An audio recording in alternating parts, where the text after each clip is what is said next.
hello.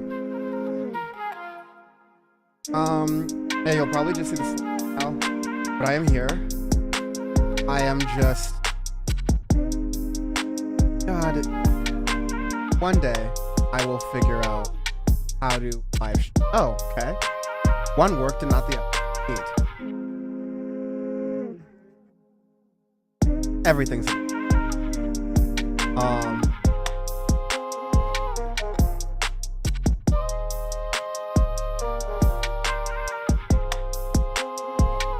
Oh, no worries. I was just wrapping up a bar.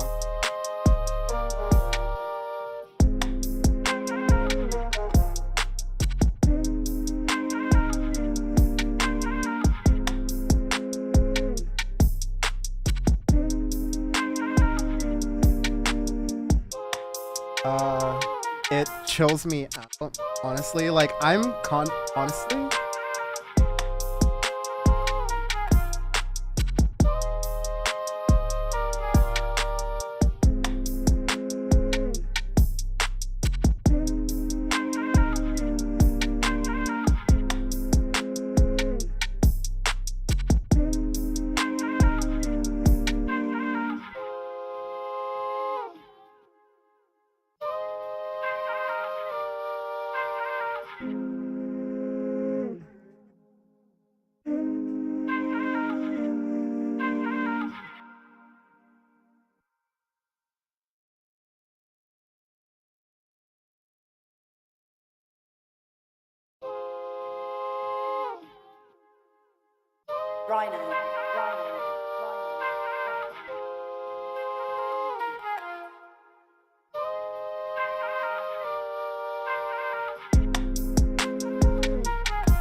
Okay, cool.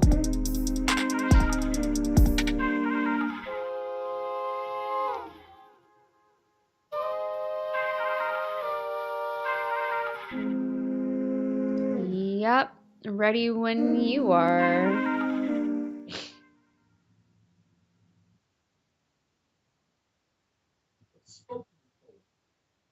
Charlie, I have a wait, did Charlie Kirk? No.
Hello, humans. There it is.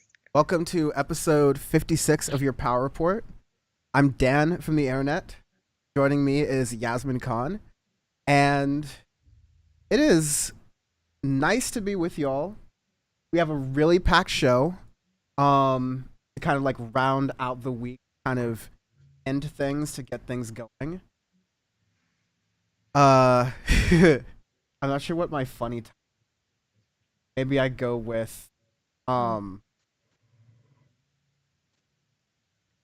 nah. There's just so much on. I don't even know. Oh, that'd be dark. That's exactly what I'd What are call it. you looking at? No, I'm thinking. Sorry, I'm talking to myself. If anything, like usually I start off the show with like a dumb sort of like canned intro, like Okay. "Hello, welcome to something something." Like I think on one of your episodes I said something about like Cancun cruise. This Yeah. one I'd Yeah, probably that call it guy. Air DeSantis. Oh God. That's like worse than Spirit. But anyways, yeah, we have a lot of news, especially that latest political stunt that Ron DeSantis has got going on for him. hmm Um, I'm gonna get my chats up on my computer in just a moment so I can. But yeah, I am gonna. So I'm still figuring out how the flow of the show is, as Yasmin's also figuring out behind the scenes. We've graduated from like just screenshotting my notes app to like an email. I feel real special now. But Moving still, on up. yeah, still mostly running the show out of my. And I like the idea of headlines because throughout the week I'm constantly collecting things like, oh, this might be a good story, this might be a good story, and the week Yeah. kind of goes on. And I kind of filter out and go, okay, well, I still like this story. It's not any like less prominent, but there are just more prominent things. And so to not let those things like go by the wayside, I am gonna do like the headlines format that a lot of shows do, where they sort of go like, I don't know if people listen to Democracy Now, but like I do in the morning generally, kind of start off with like these are like the top heads. So in a similar way, we'll do kind of like a rapid fire, um, headlines with what's going on, hmm and we'll probably generally start kind of light. Will still depend on, but um, one of the like I don't know if you paid a lot of attention to the discourse that was unfortunately happening with the Queen dying, stuff like that, and oh, do we Yeah. celebrate this? I think we've even had a version, so like it's and so like it doesn't need to like we don't need to relitigate the whole thing, Yeah. but in England, there are people who are like definitely talking about their rights to protest and hmm exercising this. And so here's Yeah. one story where we're finding out that a lot of anti-royal protesters who are chanting like "Not my king" are finding out that they do not play that in England. Yeah. Free speech is something you or like Americans definitely take as a, but as this is kind of reporting here, people are actually getting arrested for speaking out against the monarchy, for saying they don't like it for any number of reasons. Um, People are like holding up signs that say "Not my king." Um, one people are one person like there's this one photo where a woman's holding up a sign that says "Abolish monarchy," says "Fuck imperialism," and apparently police kind of started holding her down and saying, and one man was looking at her and saying, "Let her go, it's free speech," but others were yelling back saying, "Have some respect." So you're seeing that sort of. Yeah, but like have some respect is different from you should arrest her for saying what she's saying. It's two different things. I feel like with the British monarchy or with England, right? With the UK, I feel like they try to have it both ways. Like they want to have a monarchy but still be a democracy, and I don't know how they're trying to pretend like that's still a thing. And now this guy is like in his 70s and he's finally ascending to this role that he's just been waiting to fill for his entire life. That's literally why he was born. And now he's there And it's like he has no real power. What is he actually going to do? He has all these ideas of, ideas he wants to push and things like that, but he doesn't have any power. We have a parliament. He still has to, deal with parliament. He still has to deal with the prime minister. I don't know. Why are we doing any of this anymore? That is kind of an interesting thing that I think about with this is that I do understand like the protesting, and of course like people should have the right to protest and go about it, and they shouldn't be pushed to the side or arrested just for like expressing this opinion. You're Yeah. seeing this stuff here, like this is stuff that my British friends were clowning me about when I was visiting England, going like, "Oh, this is how American police treat Americans. We would never do that here." Well, look at this for someone just saying, c- monarchy bad." Yeah. Yeah. I mean, you have to protesting is good, right? Because the thing is, like, your government is doing all these things that your government is doing allegedly, supposedly on your behalf, right? I don't want my government doing all these crazy things on my behalf. If you're doing it for me, then you can stop, right? So it's like we got to tell them, I don't like what you're doing, right? And at least in our country, you can vote these people out. In the UK, though, you can't vote out a monarchy. So it's like they're taking all their money. We saw reports of how much money the royals have inherited from, or how much I guess the king has now inherited from his now deceased mother, and he doesn't have to pay taxes on it. So all that money, they're just hoarding all this wealth, and for what? Just so the UK can say that they have a monarchy, just so we can still feel special Yeah, about this king that we have in this big palace and whatever. I don't understand it. it is such a. I think it's ridiculous, and I understand why. I never understood the American fascination with the monarchy. You do I don't. I do not, absolutely do No, not. I don't either. Yeah. Especially because like our whole origin story is based on the no monarchy thing, and we're still like so obsessed with their stuff. Right? But like, here's one reason people don't like the monarchy and they're not into it is because, when it comes down to it, the British people like it doesn't. It's very ceremonial. It doesn't hold much of a lot of role or power in society overall. Mhm. But for some reason, British people keep having to foot the bill for it, and Yeah. so um, here's one story I'll bring over here. King Charles is not going to pay any inheritance tax from the Yeah. Queen because of this special 1993 agreement. But he'll pay income tax just as his mother did, which is fine because yeah, sure they make a gargantuan amount of money from all the people who are kind of obsessed with royalty or whatever. But they also have a lot of wealth. That's kind of the bare bones definition of royalty. Like they have all the money in a society. Yeah, that's all it is. And just like this no tax law is just there so that it was put in place so just for the specific reason that all the wealth of the monarchy would not be able to be drained. So if say like two monarchs died back to back and they had to keep paying taxes every time that inheritance was passed over, then the monarchy would have no more money. And that was a problem. So that's why they have this rule now where he doesn't have to pay an inheritance tax. I think that's ridiculous. Yeah. I Tax mean, the it is. rich. It's just robbing the people. It's robbing the country. And we already know how they got the money in the first place. They robbed, the whole rest of the planet. So Sun never sets in the English Empire. And that's we nasty. did a whole thing on PowerPort last week with Caesar about the history of the monarchy, Caesar and Bam, with like the history of the monarchy going into different countries, Kenya, for example, that do not feel the need to celebrate the queen and all that entails. And Yeah. you know what? I completely defend that. I completely understand that.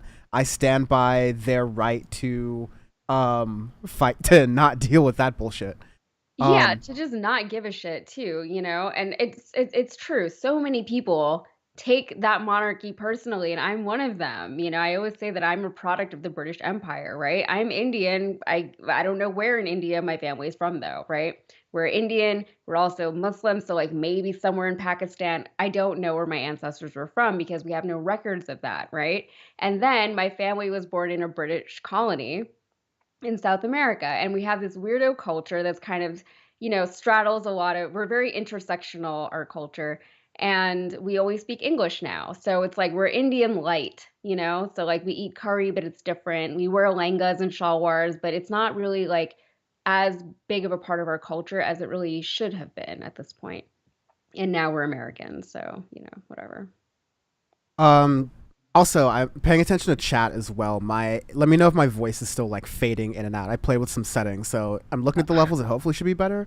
But yeah, to that point, I am English not necessarily because I believe any of my ancestors chose that. It's again, this is or speaking English even, right? That Mhm. is something that definitely none of my ancestors necessarily chose. There are no parts of Africa that just were speaking English all of a sudden. Like it's not Yeah. not how the languages Mhm. work. We can see how it is because of imperialism, because of those impacts. But no need to get into all of that. We've done most of that already. Big story here. Thought this was gonna be like the major story we lead in with Power Report. But actually, before we do that, I do want to look at the chat a little bit. So a lot of people saying there's Adarasi, and make sure I know how like I'm pronouncing it. Just like feel free to phonetically spell it out or whatever. If I'm doing it wrong, any from chat. Thanks for letting me know whether or not my voice is coming in or not. But hello, salty Gen Xer, welcome back. High left of the box, saying we get sort of, but not really, a holiday in Canada on Monday to mourn her loss. Can't say I'll be using that holiday to mourn. That's hilarious. Canada. Yeah. That's another example. It's part of the Commonwealth of England, In even though they're Australia, yeah, there's I think a Aboriginal girl in Australia who said something and she was reprimanded by her government. yeah. And there's also going to be a really good Rebel HQ video that Left the Box is doing on the feelings about the monarchy, which I really like to hear from a Canadian's perspective. The Mm. time is coming very soon for Left the Box to be on Power Report as well. That would be really fun. And let's see. I think with that, I'm doing a new thing where I reset recordings for each sort of like segment to make it Oh, easier for me so to edit it's in the future. easier for editing. Oh yes, exactly. Smart. um, because Learning as we go. your boy is drowning, but not anymore. I am going to tread water. So this is the story that I thought we were gonna lead Power Report with, but it developed over the day, and thankfully, it looks like we have a resolution to it. Of course, we believes it when we sees it here, You're talking on the about the show. railroad. Yes, but yeah, the rail strike was averted after 20 hours of negotiations. There was going to be a pretty massive rail strike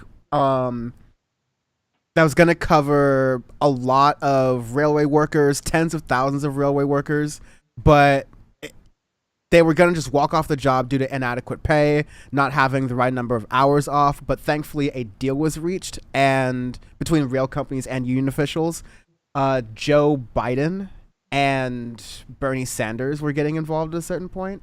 So I'm going to play the ABC News report, and then we'll kind of discuss it from there. And Yasmin, you should be able to hear it. Just like shout out if you can. Okay. After about 20 hours of nonstop negotiations, rail companies and union officials have reached a deal, preventing what could have been an economically and politically devastating strike. The president himself calling into that meeting around 9 o'clock last night to help get the agreement over the finish line. Transportation correspondent Gio Benitez has the latest. Gio. Hey, Phil, good morning. A strike would have almost certainly brought much of this country to a standstill, not just for freight, but also for travelers and commuters who rely on trains. Already, Amtrak had canceled all long-distance trips, and even some local routes, too. They were preparing for the worst. Commuter lines were also at risk. Now that the strike has been averted, Amtrak telling us this morning that it is working to quickly restore canceled trains. The unions and companies agreed to an immediate 14% wage increase and 5 annual $1,000 lump sum payments. This is also big news for farmers who, like so many other Americans, rely on the rail system. Many were turning to trucks, but as you know, there's also a trucker shortage in this country. Simply put, all of the industries that have been affected by this now should feel some relief as this scare is put behind us. Phil? Gio Benitez, thank you for the details. Now, for more on this, let's bring in White House correspondent Mary Alice Parks. And Mary Alice, tens of thousands of workers were almost set to walk off the job had a tentative railway labor agreement not been reached. So, first, how significant is this? And then back up a second, and why were these talks stalled to begin with? Yeah, Phil, this is... First of all, I'm just gonna say here that like I'm impressed because Obama didn't even, to my memory, step in during a lot of union negotiations during these moments. To be fair, the other reason I'm impressed is that, let's not give Biden all the credit here. As I was about to pull up, it was Bernie Sanders who was helping to kick off the festivities, as he always does, because he was blocking a bid where Republicans in Congress were going to try to use their powers to block any attempts to have a rail strike, basically prevent the workers from striking. And Bernie Sanders used the fact that there is a teetering sort of incident, like there's a teetering power balance in the Senate, right? So like any one Democratic senator can mess things up and hold up any legislation. And so usually Joe Manchin or Kirsten Sinema uses that power for evil. Bernie Sanders decided to use it for good. Yeah, but he, as soon as he did that, which I mean, obviously he would, Mitch McConnell, they put out this whole press release. They spun it. It's like, well, if everything goes on strike, if everyone goes on strike and everything slows down and there's all these issues with the farming and with all the transportation and the freight, well, it was the Democrats' fault. You can blame it on them because Bernie Sanders blocked this bill. And they act like the Republicans are just over there doing their best to, get the best possible outcome for everyone, but they're screwing people over. They were trying to. So Bernie to the rescue. And then there was, I think I posted on my Instagram story, there was a headline from The Hill that said something about like Bernie Sanders blocking whatever it was going to take to avert a crisis with the strike. So, I mean, that's not a biased headline, is it? The Hill having a conservative bias. Oh, never. Yeah. There are some people who I've met who generally generally thought the Hill was moderate, which is insane. It says bid to avert rail strike in Senate fails as Sanders blocks vote. And it's important, as I think maybe the ABC analysis we'll get to here in a second, to note that the stakes were kind of high for this rail strike, and it's important that there is worker power involved in this. Because it's not just worker power, that's important, but there's a difference between worker power at Starbucks, which is good because it affects the professional middle class in a certain way because they're often interacting at these coffee chains for their brew, and so if they see worker action or that their baristas are upset, or if they're just like vapid people and they see that there's any issue in getting their coffee, they'll start to actually pay more attention to the union. That's important on a consciousness kind of level.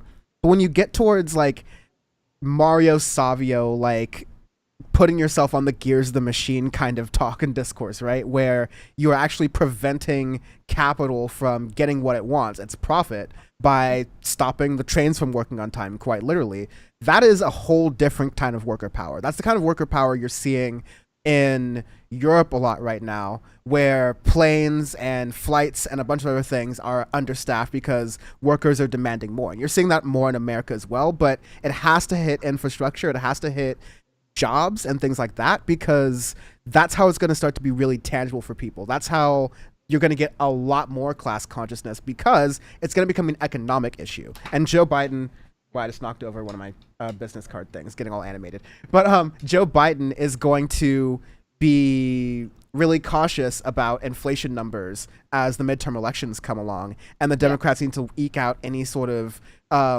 defense they possibly can. They need some victories. I think they need to be more offensive too. I was actually on Dr. Ritchie's show earlier today, and he was saying, it's not a good strategy, especially going into the midterms, to just kind of let the Republicans eat themselves into, potentially a midterm loss, right? Like, you still have to be vigilant and you still have to be proactive in getting shit done and, trying to at least fulfill some of your campaign promises. And I think that Joe Biden, for his part, could be doing a lot more, but he is doing something, which is more than I think that we got with the last guy. And It's a good point. It's a good distinction that you made whenever you compare like the Starbucks workers to the rail workers. And that's not to say that, the efforts of the Starbucks workers are not also important, and that there aren't also economic implications of that, but the economic implications are much more concentrated, I guess, to like, people like Howard Schultz would care about that, and whatever that means to like the overall economy. But something like the rail workers, it really has a much more direct impact on different industries. Like people would feel it. People who can't get their Amazon packages on time, people who, already are facing shortages at grocery stores. The reporter in the clip that you played, he also mentioned that there's a trucker shortage, and there has been for a while. I think I covered that on Rebel HQ like a few months ago or something like that. So I haven't kept up with what's going on with the truckers, but it wasn't good, but it's the same thing. They have poor working conditions. It's not a good lifestyle. Nobody wants to do the job, and you can't really blame them, right? If you don't make it enticing to do a job, you're not going to find people who want to actually do it and will stick with it. So I mean, at some point they have to give. Yeah. Let's I think that's a good place to kind of wrap up on that part of the rail strike. It's important to note, let me see if I have some details handy, but it's important to note that all of this stuff is tentative still. So they still need to actually come to a full agreement on the deals of this, the point of this, and I do have it here. I think they were worried about their days off. I don't remember if that was included, but that was like a big thing that they were fighting for. Yeah, let me read through here. The deal should include a 24% pay raise. And it's retroactive to a few years. That's incredible. So one union had to wake up its board to move forward on the agreement, which involved 50 calls from White House officials to organized labor officials, and joined by Oval Office by business and union leaders. A beaming Biden joked that he was surprised that everyone was still standing after late night and they should be home in bed, blah, blah, blah. 5-year deal, retroactive 2020, includes 5,000 bonuses, and the railroads agrees to ease their strict attendance policies to address union concerns about working conditions. Railroad workers will now be able to take unpaid days off for doctor's appointments without being penalized, and they won't be penalized if they are hospitalized. Previously, workers would lose points under the attendance systems at BNSF and Union Pacific Railways, and they could be disciplined if they lost all their points. So that's the point you were talking about, Yasmin, about the days off. Yeah, and it was also some of them are saying that sometimes you could be on call for like 2 weeks at a time, so you can't do anything with your life. You can't go on a trip. It's a really poor quality of life. And then some people were saying, if I go to a funeral, I get reprimanded for it, or I guess they have a point system, so they would lose points for that. So they had like basically no days off that they were allowed to take, and they were expected to work weekends and things like that. It was just like, it was killing them. It's like they can't do anything. They can't have a life outside of this stupid job that, apparently doesn't even pay them very much. Yeah. Or not enough. Yeah, it seemed like these were like the AP article kind of semi-surprisingly doesn't seem to be digging into more of what the workers wanted originally, or at least maybe it's like a different article. But one thing that kind of stuck out to me in just reading this is that railroad workers will now be able to take unpaid days off for doctor's appointments, and they won't be penalized if they're hospitalized, which is ridiculous to begin with. But like, how much time off, how much paid time off are they allowed to take? Like, these are infrastructure companies. They're kind of crucial. Same with things that have to do with growing food in a country. Those are very crucial to a country surviving, and those are oftentimes crucial trade goods if a country can produce a lot of that good that other countries can't. And moving all those goods around are very important things. So, and other goods like oil, those are things that are just like locked in, natural resources. What I'm getting to is these are the things that some countries nationalize because governments decide that they're so important that like you can't have the profit motive affecting these things, and you have to make sure that there are enough workers to cover this very important task, meaning the workers are treated well, they have really good protections because again, they're doing a really crucial thing. Yeah, I mean, like the whole situation with the rail workers too. It's one of those things where I don't think people really think about rail workers on a normal day-to-day basis. You don't think about trains. Like maybe if you live in certain parts of town, maybe like whenever I'm in the Northeast, I ride trains pretty frequently, right? Especially if I'm going back and forth between New York and Boston, right? Take the Amtrak. It's the easiest way to get around. It's very simple. It's very cheap. So I don't think that it's something that's on the consciousness of a lot of Americans. Like here where I live, we have, freight trains that are always running around, but nobody thinks about people operating them and nobody thinks about the people who are loading them and the people who are, whatever other jobs are associated with working in a railroad, a train conductor or whatever.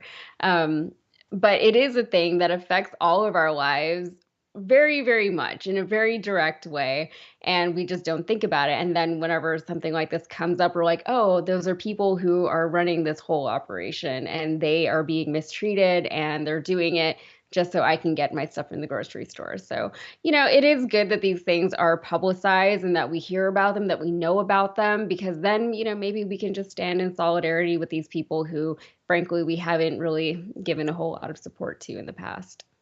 Yeah, I think that as many workers are able to flex their power, whether, again, I'm not trying to make some comparison between sorry, helicopters behind me, those are even picking up. But I don't even mean to make any comparison between types of workers. Like if you're flexing Right. your power as a worker, I stand by you. If you're even trying to and not even all the way there, or like even thinking about it, I stand by you. But the more workers that are at crucial like infrastructure points where rich people, working class people rely on these things directly and indirectly, whether it's like for transportation to go places or even to get food or get goods, the more Yeah. those kind of people gum up the works of the machine, the better. That's the only the better things can be. Yeah, yeah, and I think that that's the part that always kind of gets me with things like with a rail strike or a pending rail strike, right? Why don't the solution to all these problems that all these companies are having, that all these industries are having, is just pay your workers better and treat them better. That's all anyone is asking for. They want some dignity on the job. They want to be treated well. They want to be treated, they want to get compensated for the work that they're doing, right? And they want to be able to live their lives with dignity and respect and go about their lives as if work isn't the only thing that matters in their lives. And these companies and these industries, they just don't want to do it. They don't want to give them days off. They don't want to give them, they want to pay them. It's so simple, the solution. When we know we do all these different, studies and all these research groups and whatever and polls, and every time it always comes back like if worker satisfaction is low, what would make it better? Just better pay and better hours and better treatment at work. So it's a very simple solution, and honestly, it sounds cheaper too than like having to deal with a strike, and it's also not great PR. It's just be easier for everybody involved. People just like to make things so much more difficult than they need to be. 100%. Stop making Agreed. stop making things more difficult, everyone, please. Just for the planet. It's so Um exhausting. Like it's like everything has to be a fight. Everything is a fight, keeps us busy though. Um Yeah. I'll read some stuff in the YouTube chat. YouTube chat and Twitch chat are both popping, so I love that. I'll go to YouTube first because sometimes Twitch gets preferential treatment. Um, yeah, Bonnie Allen is kind of surprised. Like unpaid days off, I also think that's ridiculous. I think every worker, regardless of what you're doing, should have paid vacation. And if like, it's an essential service to where we need emergency services all the time, we can't just have a month out of the year where there are no ambulances. All right, understand you. Let's have rotating shifts. Let's make sure there are enough people who are employed. We definitely have enough people who can do that. If we don't, let's fix society so we can. Let's talk about fixing these goals here. So I agree with you. Let's see. Bubba Frank says lose points. WTF does that even mean? Means that when I run out of these pretend points, I have nothing left to lose. Freedom, and then Bubba Franks continues with that famous line: freedom is just another word for nothing left to lose. Yeah, I don't know. Have you ever had a point system at your job for anything? Or at a job for anything? I want to say it feels like I have, but I can't really think of it unless I'm just thinking about school, like elementary school. No, I don't know. I think it was maybe something where like you could accumulate points and then you would get vacation time or something like that. Or Yeah. oh no, I know what I'm thinking of. It was a point system, but it was more about like demerits. It was really just a demerit system. And if you got 3 points, then I don't remember, something happened. I don't remember what. You get suspended or fired or 3 something. strikes, you're out. Something like that. Yeah. Yeah, So there's stuff like that. it was But also arbitrary. Like, like if your boss was there and in a bad mood, you would get a point for something, and most of the time you wouldn't. So, all these systems that we put in place and we try to, it's so weird. I was talking about this earlier on Indisputable. Like, we try to put metrics and rules in place for just like basic human interactions. But for all of human history, we don't know how to talk to each other. Like we are people and we don't know how to communicate with other people. And, to fix that problem, we try to kind of like standardize conversation. We say, oh, this is what you say when you see someone. And then they respond with this. And if you see a cop, he's going to ask you this, and this is how you respond. And if you respond any way else, then you're liable for whatever happens to you, at the cop's hand, things like that. And then we have like the relationship between people who are dating, right? This is how I consent to something, and this is how I don't consent to something. And if I don't say these exact words, then he can do whatever he wants to me, and I it's not my fault. I can't say anything about it. So it's weird how we try to just like monitor these things and how we try to kind of control them, but really people are so variable. You can't do it, and that's why we have all these problems. I don't know what the solution is. I'm just saying it's an interesting observation on the way that we choose to live with one another. no, I It's think like it's it's like we forget about empathy and just social consciousness being a thing. that's a really good observation. I think in addition to that, there's also the aspect of who gets to sort of shape those laws and those frameworks that people live by, because Yeah. oftentimes it's not like it's not who we'd like it to be. It's not the heroes. I was on, since we're plugging TYT shows we're on now.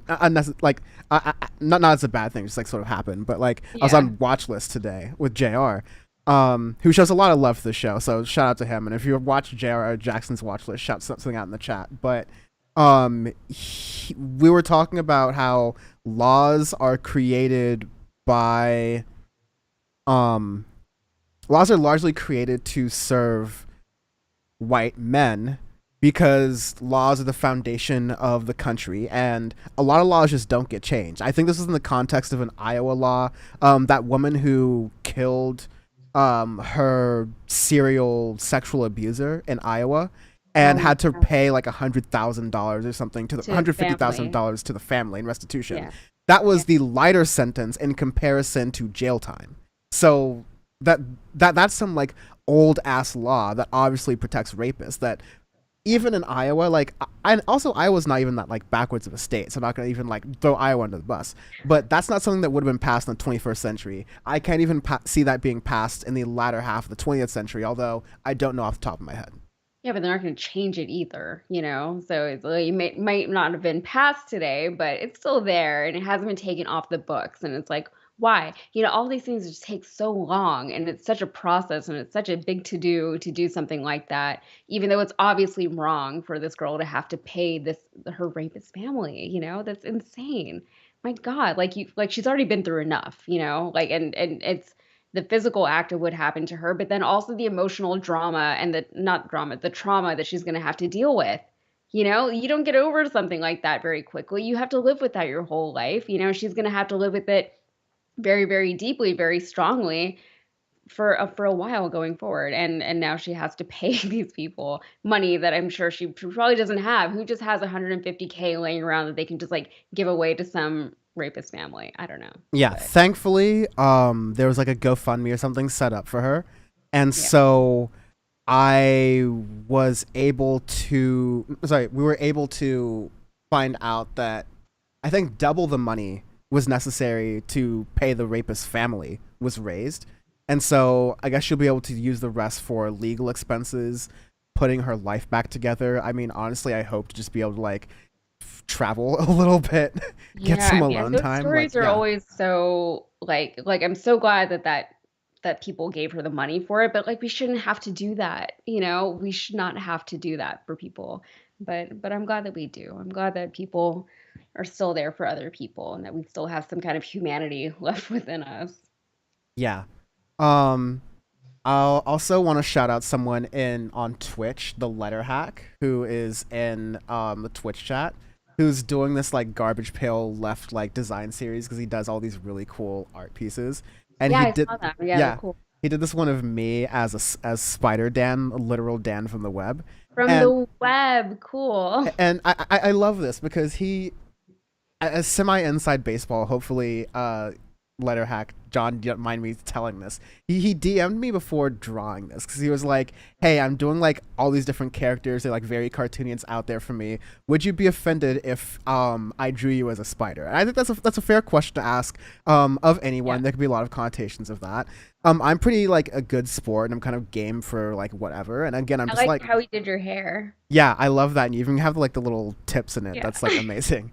And so yeah, I really love how that like there's just a really respectful thing to do. I really appreciate that. And yeah, it turned out to be a really good project. I can't wait to see everyone else and who kind of gets made from it. I think it's just super cool. Cool. Anyways, more That's so creative too, Dan from the web. I like that. yeah. You know, and it's like I'm always so jealous of people who can come up with things like that because I'm a writer, but whenever people want me to come up with something like cute and quirky and punny, like I can't do it. You know, I'm just not like that's just not my strong suit. So I'm always like very impressed with puns. But Yeah, just to do some fun, really just do some fun really quick stories here. There's I mean, not fun, but like at least like kind of quick and interesting, I'd say. So California is going to become the first state that has a heat wave ranking system. It's not official exactly how this is going to work, but I think this is an important, and you know, like as goes California, so goes the nation, so to speak. And so basically Gavin Newsom signed a law that says that California's version of the EPA has until the beginning of 2025, so basically 2 years, to be able to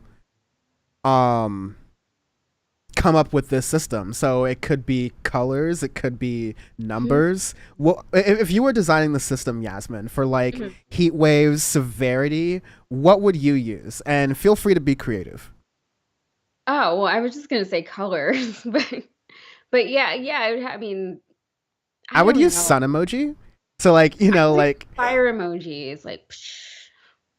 so there's a I feel like fire emojis feels more dire and like you know like we both live in very hot places and that sucks like if I see like 3 fire emojis I'm pissed, right? And I'm not going outside, I'm not doing anything, but 3 sun emojis I might be like ooh beach day, you know, like I so feel the connotation is different. in California, we have like it's a public service announcement thing, right? We've always had Smokey the Bear Yeah. as like the only you can prevent forest fires sort of thing. And this has existed for a long time. Yeah, here is a photo I have right here. This is sort of the average, but if you've been living in California recently, you've been noticing that Smokey the Bear has been changing a little bit. I, has he always been topless? He's always been topless, He but had, I don't remember that. Okay, because but I was a little taken aback when I now he's getting swole is the thing. okay, that was my next question, but I didn't want it to be weird. I was like, is he also kind of jacked? Like, what's going on with this bear? So, oh, that's weird. No, That's I absolutely guarantee you that like they are making him a much more of like a himbo on billboards to get people's attention to like stop starting fires because like more fires are happening. so they're like, And needs to be more eye-catching. yeah, like this is California. We need to make him hot, obviously. So like we need to make him camera ready at all times. Chisel the abs. The way you're doing at Equinox, like that's how it is. I kind of love how that's just like part of California culture now. Just make them hot. Like we're just like as a culture, just more super. We just like prettier things, you know.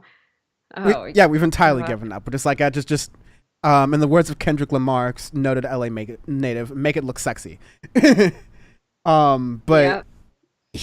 Wow. yeah, Do you remember Smacky the Frog? Do you know no, what I'm talking about at all? no, I'm gonna have to Google this. Okay. I don't even know if Maybe it's I real. know, Well, I and don't even know if it's real, but are you, I don't, not to like, put our age difference into stark, put with a spotlight, but do you remember Mitch Hedberg, the comedian? yes, yes. Okay, yeah, I was like, I don't know if you're too young for Mitch Hedberg, but yeah, he had this whole bit about Smacky the Frog, which was like the Canadian version of Smokey the Bear, and he had a whole bit about Smacky the Frog, and he was like, I just want to like put him in a jar or something. I think that was the one where he's talking about Smacky the This Frog. top one. Yeah, yeah, yeah, yeah, Well, Mitch Hedberg. clearly we're gonna have to watch it. We're gonna have to watch it. Yeah, let's do I was in Ireland. I got to drink absinthe in Ireland, and Is this absinthe it? is a liquor that they outlawed. It's supposed to make you trip hallucinogenically. So I got excited because I like to hallucinate. So I started drinking lots of shots of it, but really it's just a liquor. So I was just getting fucked up. I wasn't even remotely tripping. But after 10 shots, I fell to the ground, and I was trying to force the trip. Why is the floor as low as I can go? But I was just faking it, you know? It's known for the one-liners. I It know. wasn't from the heart. it. Yeah, yeah. It was force. Why is lemonade not aiding me? Acid was my favorite drug because acid opened up my mind. Because of acid, I now know that butter is way better than margarine. I saw through the bullshit. When I was on acid, I would see things like beams of light, and I'd hear sounds that sounded an awful lot like car horns. I love the like bass in the background. That's like very classic. When we were Like, on acid, we would go into the woods. 'Cause hokey when you're in the comedy woods tripping, thing? there's less likely a chance you run into an authority figure. But we ran Here into probably a is. bear. That was even more of a buzzkill. My friend Dwayne was standing there raising his right hand, swearing to help prevent forest fires. We got away from the bear, put his arm around my shoulder. He said, Mitchell, Smokey is way more intense in person. He's an asshole. I went to England to tell jokes. I wanted to do Smokey the Bear joke in England, so I had to ask the English if they know who Smokey the Bear was, but they don't. Because in England, Smokey the Bear is not the forest fire prevention representative. They have Smacky the Frog. It's just like a bear, but it's a frog. I think that's a better system. I think we should adopt it. Because bears can be mean, but frogs are always cool. Like never has there been a frog hopping toward me, and I thought, man, I better play dead. Here comes that frog. I've never said, here comes that frog in a nervous manner. It's always like optimistic. Hey, here comes that frog. oh shit! All What up? right. Maybe he will settle near me, and I can pet him. It's the original. Here comes Put that him in a boy. mayonnaise jar with a stick and a leaf to recreate what he's used to. I certainly have to punch some holes in the lid because he's damn sure used to air. Then I can observe him, and he won't be doing much in his 16-ounce world. I was in Ireland. I got to drink absinthe in Ireland, and It sounds like it's just replaying again, but no. Yeah. There we go. We've now been enlightened on Smacky the England Frog. had Smacky the Frog. Yeah, let's suspect the Canadians because What left were the we talking about originally? left the box says in chat, I've never heard of Smacky the Frog, and I'm Canadian. So let's put some respect on Yeah, the not Canadians. name. Canadian. Sorry, Canada. Yes. So first of all, that was Canadian. Second of all, that was English, not Canadian. And second of all, we were talking about Himbo Smokey the Bear. That's So right. Yeah. rapidly staying on topic here. I got derailed. That's yeah, yeah. Every time I think of Smokey the Bear, I think of Mitch Hedberg. So, and I forget that Smokey the Bear is still around, and I didn't realize that he had like a new PR team that was working behind him. But that's good for him for leveling up, I guess. 100%. Level it up. while we're still doing headlines somehow, um, and you know what? I think this perfectly fits with Mitch Hedberg, so it's a great segue, unintentionally. But there is a new study that was out in Vice that found, I think they surveyed 274 adolescents, and this wasn't like a Vice study, but like they covered it. This was University of Cambridge, University College London, King's College London. Okay. They studied 274 adolescents and adults who had used cannabis at least once weekly, with an average of 4 days a week over the past 3 months, and a group of people who did not use cannabis matched for age and gender. In order to measure apathy and anhedonia, participants ranked statements like how much they enjoy being with family and friends, how much they are in learning, how interested they are in learning new things, and how likely they are to see a job through to the end. So it's kind of trying to gauge whether weed makes whether weed makes people lazy, and whether people who consume a lot of weed, so-called stoners, are truly lazy, just based on their And like self-reported unproductive in characteristics. society also. Right. Yeah. Yeah, because there is that whole stereotype that, oh, the lazy, unmotivated stoners, and they don't want to do anything. And so, unmotivation, or the lack of motivation, and unmotivation isn't a word, I don't think, but the lack of motivation is, that's apathy.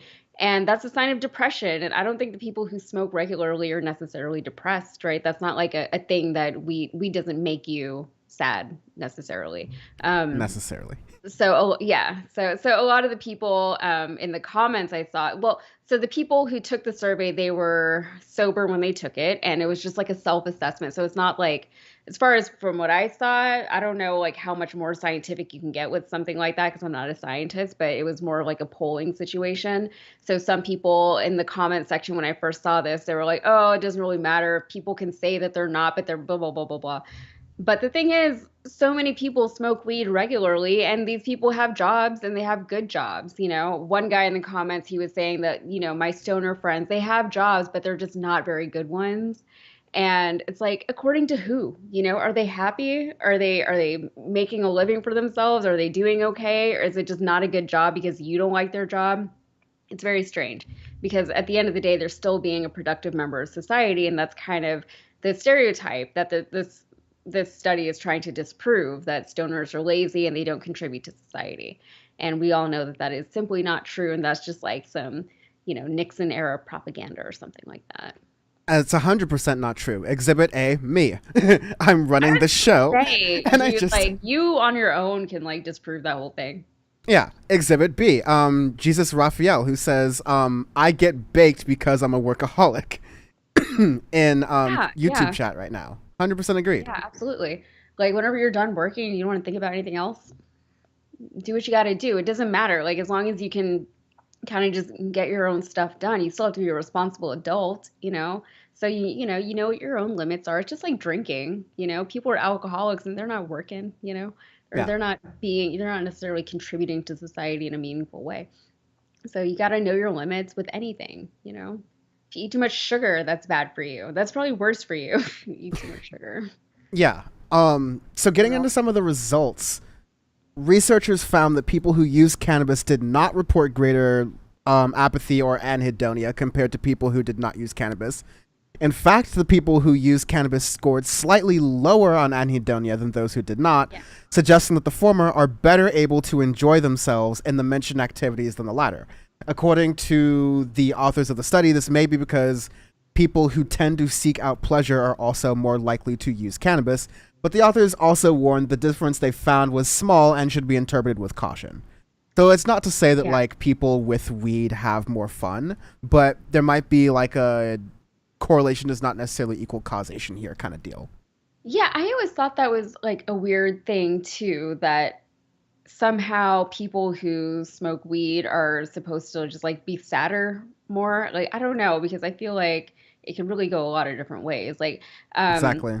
it's hard because I'm trying not to generalize people's experiences with certain things, but I guess I'll just talk from my own experience.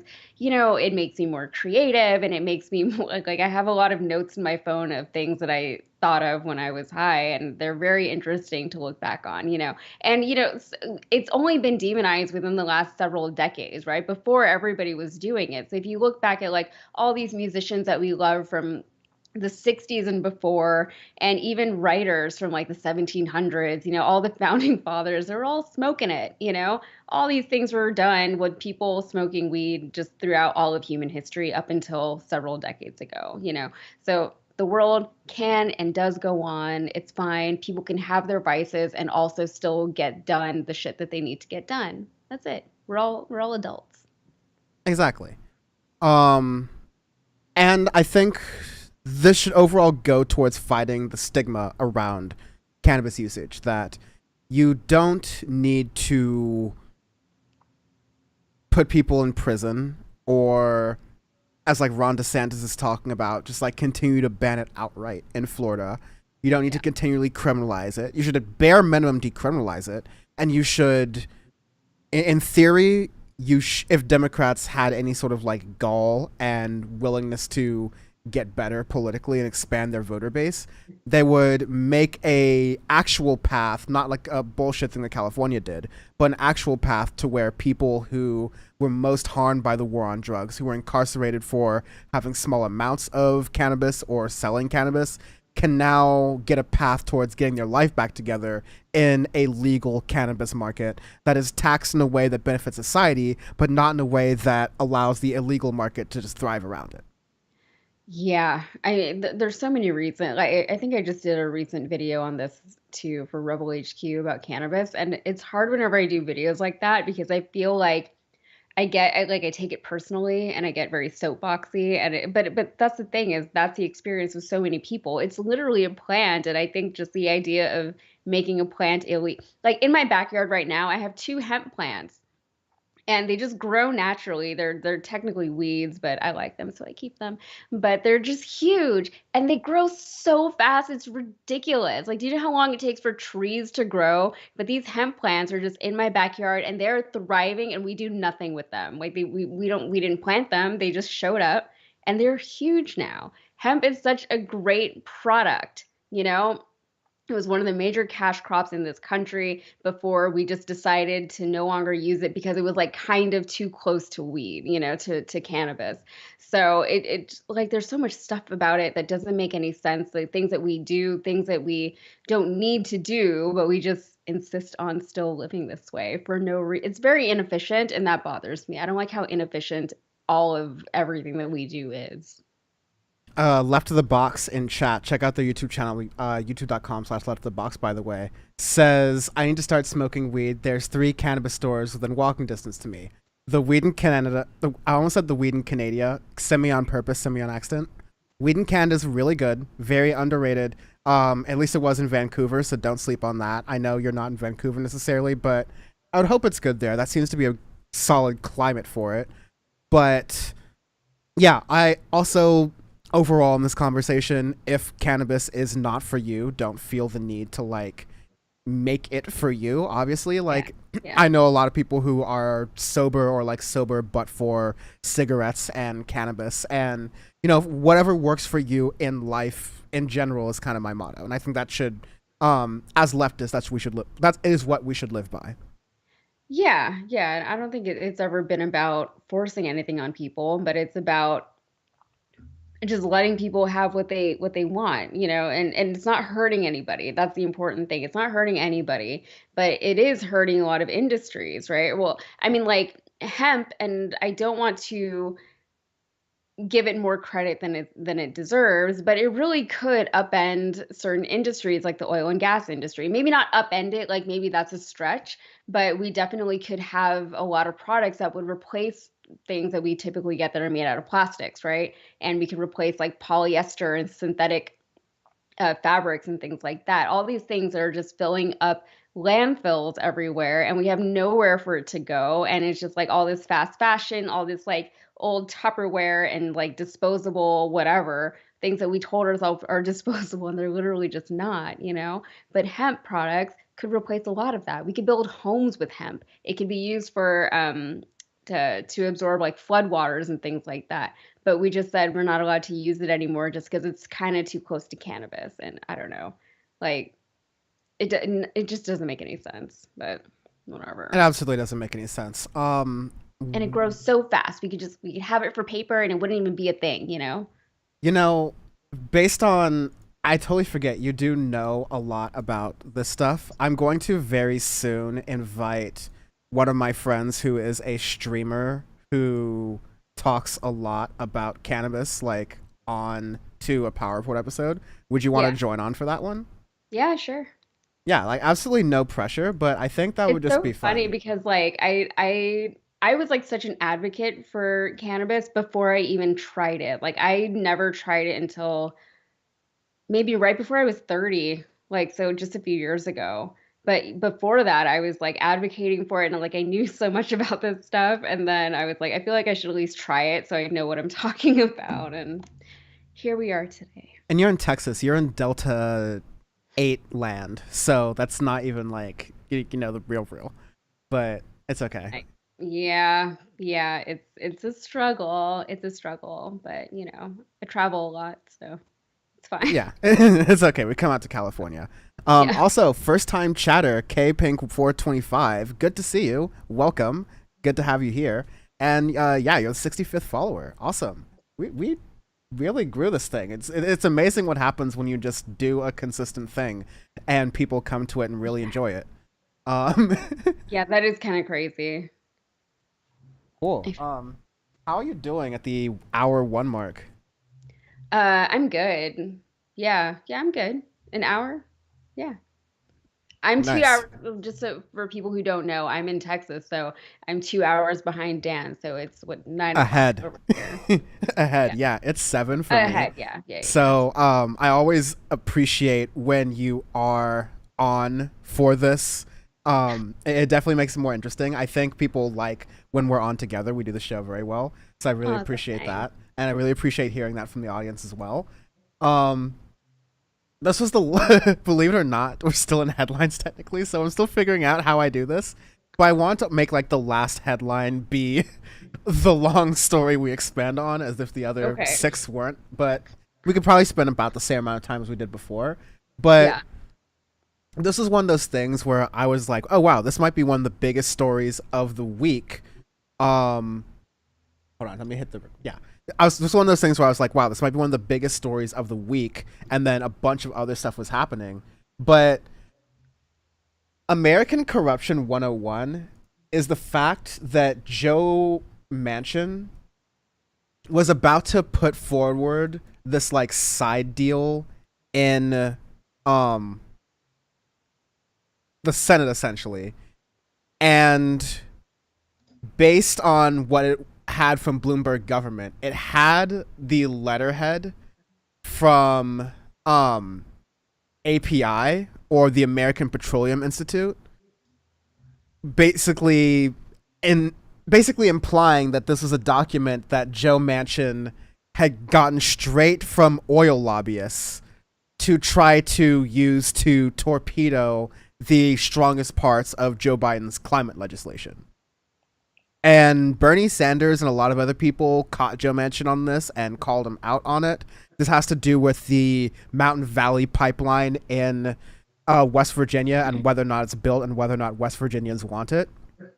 And just the fact that it is not an uncommon thing for legislation in the United States to be not drafted by legislators, even people who work in their offices, but by think tanks and by corporations and by outwardly corporate influences.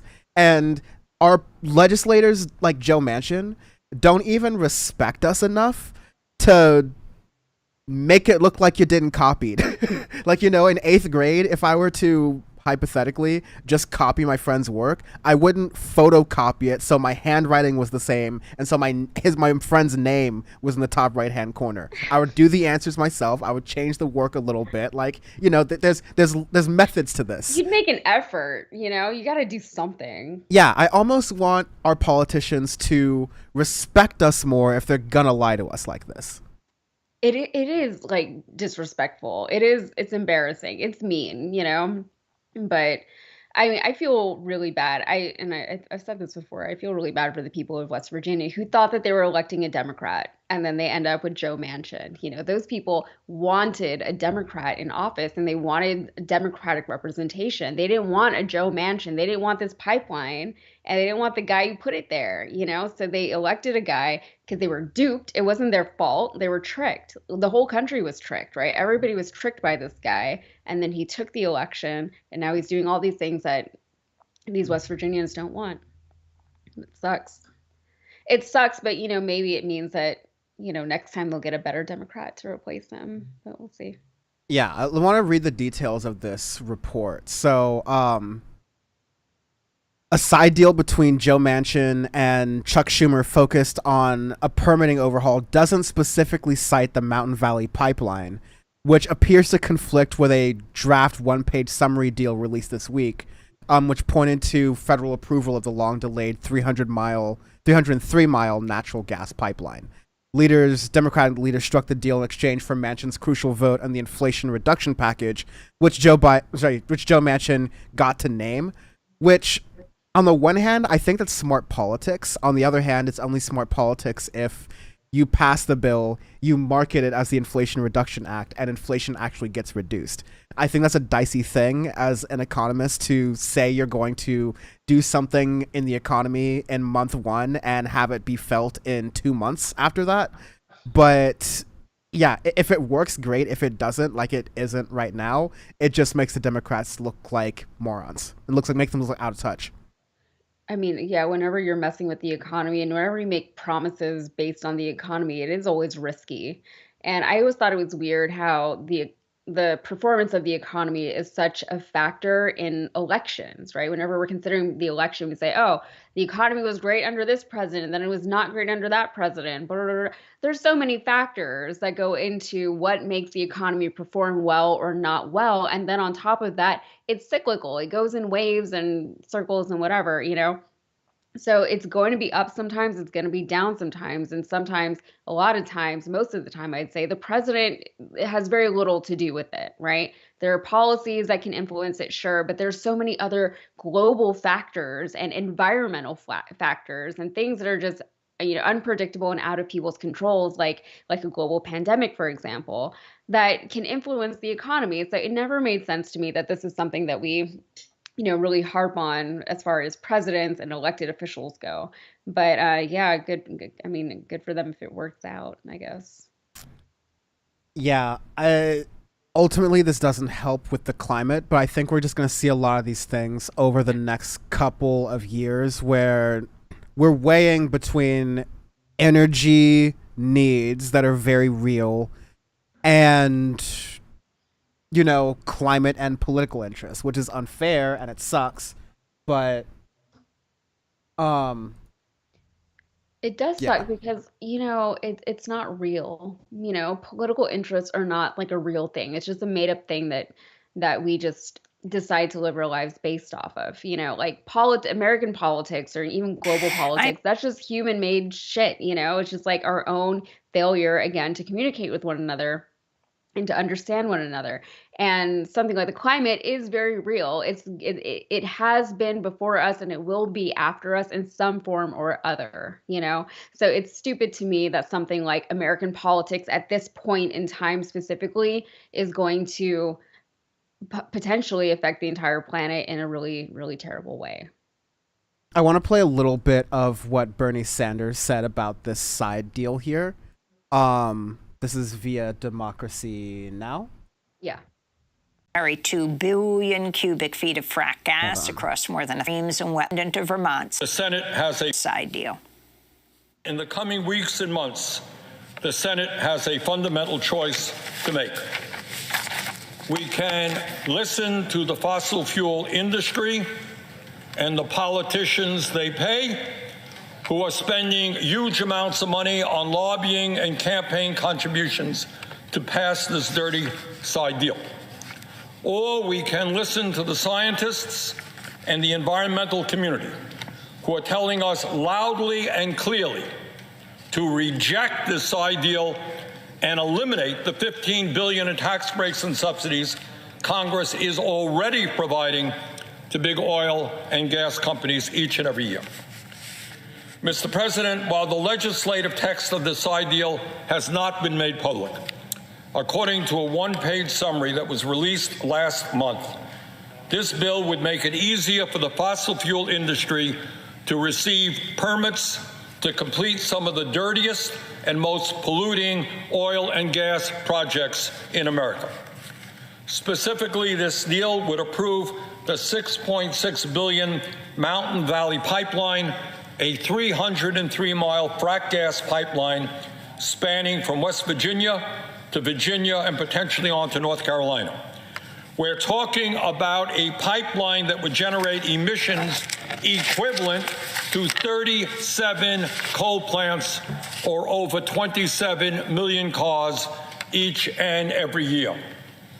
Mr. President, it is hard for me to understand why anyone who is concerned about climate change would consider for 1 second voting to approve a pipeline that would be equivalent to putting 27 million more cars on the road each and every year.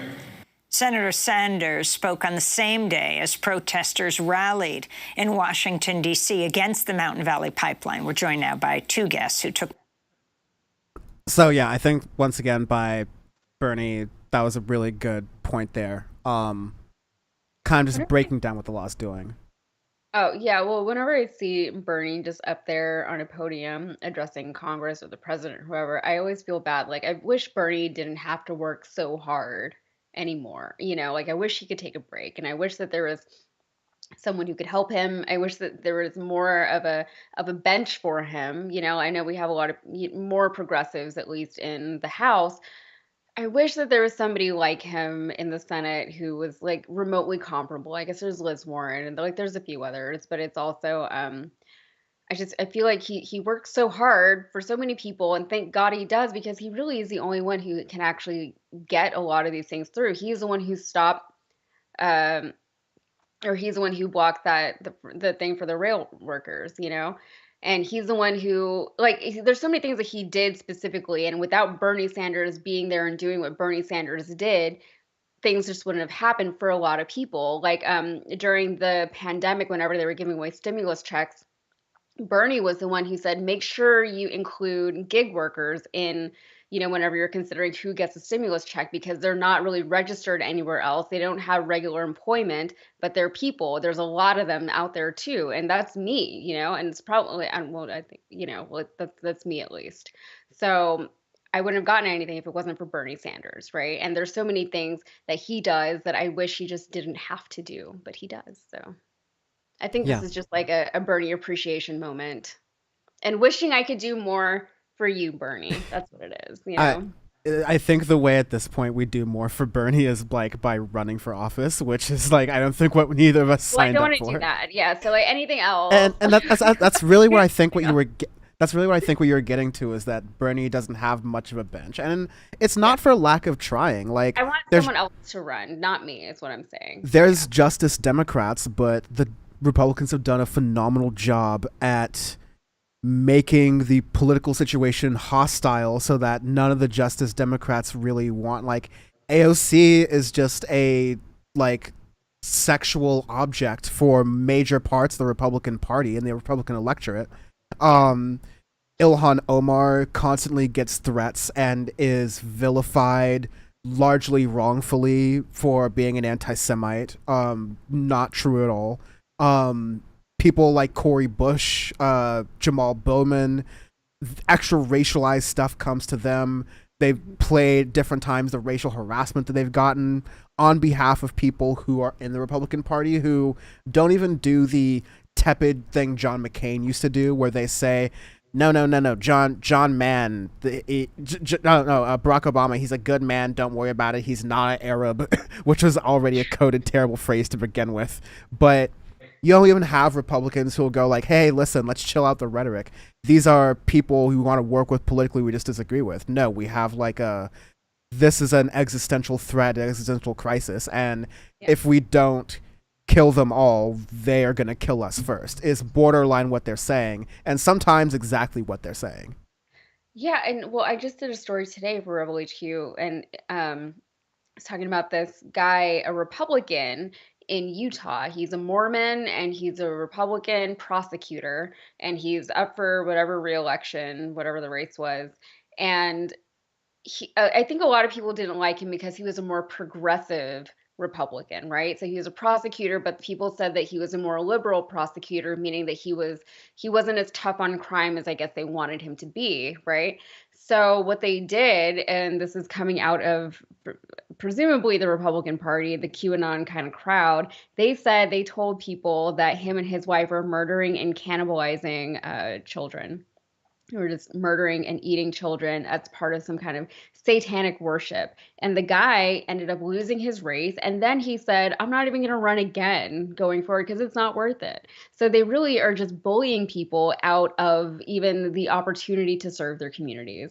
Even if people think that they're good for the job, what kind of sane person wants that job and wants to be put under that kind of scrutiny and wants to deal with all of that and wants to deal with being doxxed and being, objectified and having their intelligence questioned all the time and having every one of their moves questioned, right? AOC can't get a haircut without people getting mad at her, So it's not a life that I want, and I don't know anyone who would, or any sane people who I think would. The people that I know who do want to run for office, it's a certain personality type. I don't want to generalize too much, but it definitely is like a strong, like alpha male, thinks he can, get a lot done in office. And maybe they can, right? And maybe that is the kind of people that we need, not necessarily alpha male, but, people who just like kind of don't give a shit about a lot of things and are like, I'm just going to go in and do it and no one's going to mess with me kind of thing. I'm not that.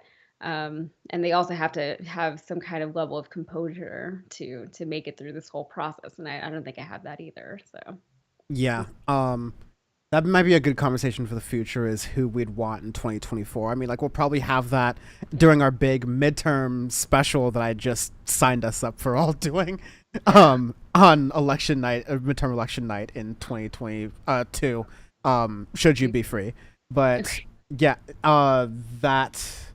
that'll be a good conversation because, as is also mentioned in chat here by ADR is, I'll figure out how to pronounce it at some point. Please help me. Someone says, I'd love to see AOC run in 2024, but I understand why she might not want to do that. Adam, thank you. I'm just going to go with Adam. I'd love to see AOC run to 24, but I understand why she might not want to do that. Unfortunately, it attracts people like Kirsten Sinema. Yeah, I was talking with one of my friends earlier today. The worst people want to run for office, and the people who don't want to run for office are the exact kind of people who should be in government. Like, I'll give you one example of a person that has expressed to me that he wants to run for office, right? I think he's not a good person. But he comes off as a good person, right? People think that he's so likable and so nice and so just and whatever. I think his values are skewed, and I think he's very greedy, and he cares more about prestige and his image than really anything else, right? Like, one of his goals was just basically have a whole bunch of money and influence, right? And he wants to enter into politics. And I think in his head, he thinks that he's like this very forward thinker, like he would be a really smart guy to have in the room, and people would want to listen to him, and people would like him and want to help him and things like that. And he could really rally a lot of support.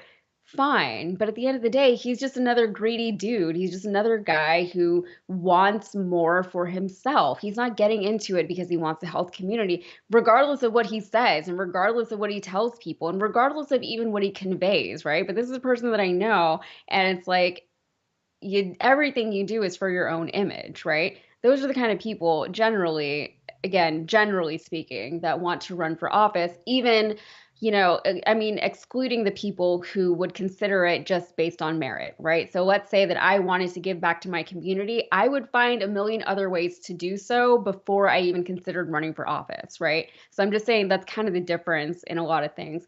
But that said, it is a specific skill set to run for office and then to hold office. And if you have that skill set, right? If for whatever reason you have that skill set and you also want to do it for good reasons, and those are the people who we need to push out there. But then the other issue is that it takes a lot of money and it takes a lot of influence to even run a campaign, right?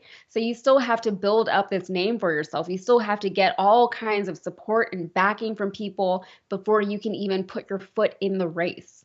Yeah, And it's a very daunting thing to do. the people who tend to do that are people like Andrew Yang, who are already well connected and are doing this as like a stepping stone. Donald Trump, honestly, was one of these kind of people. They did it as a stepping stone, and they just committed to the bit too hard, and now we're all paying for the price for it all the time.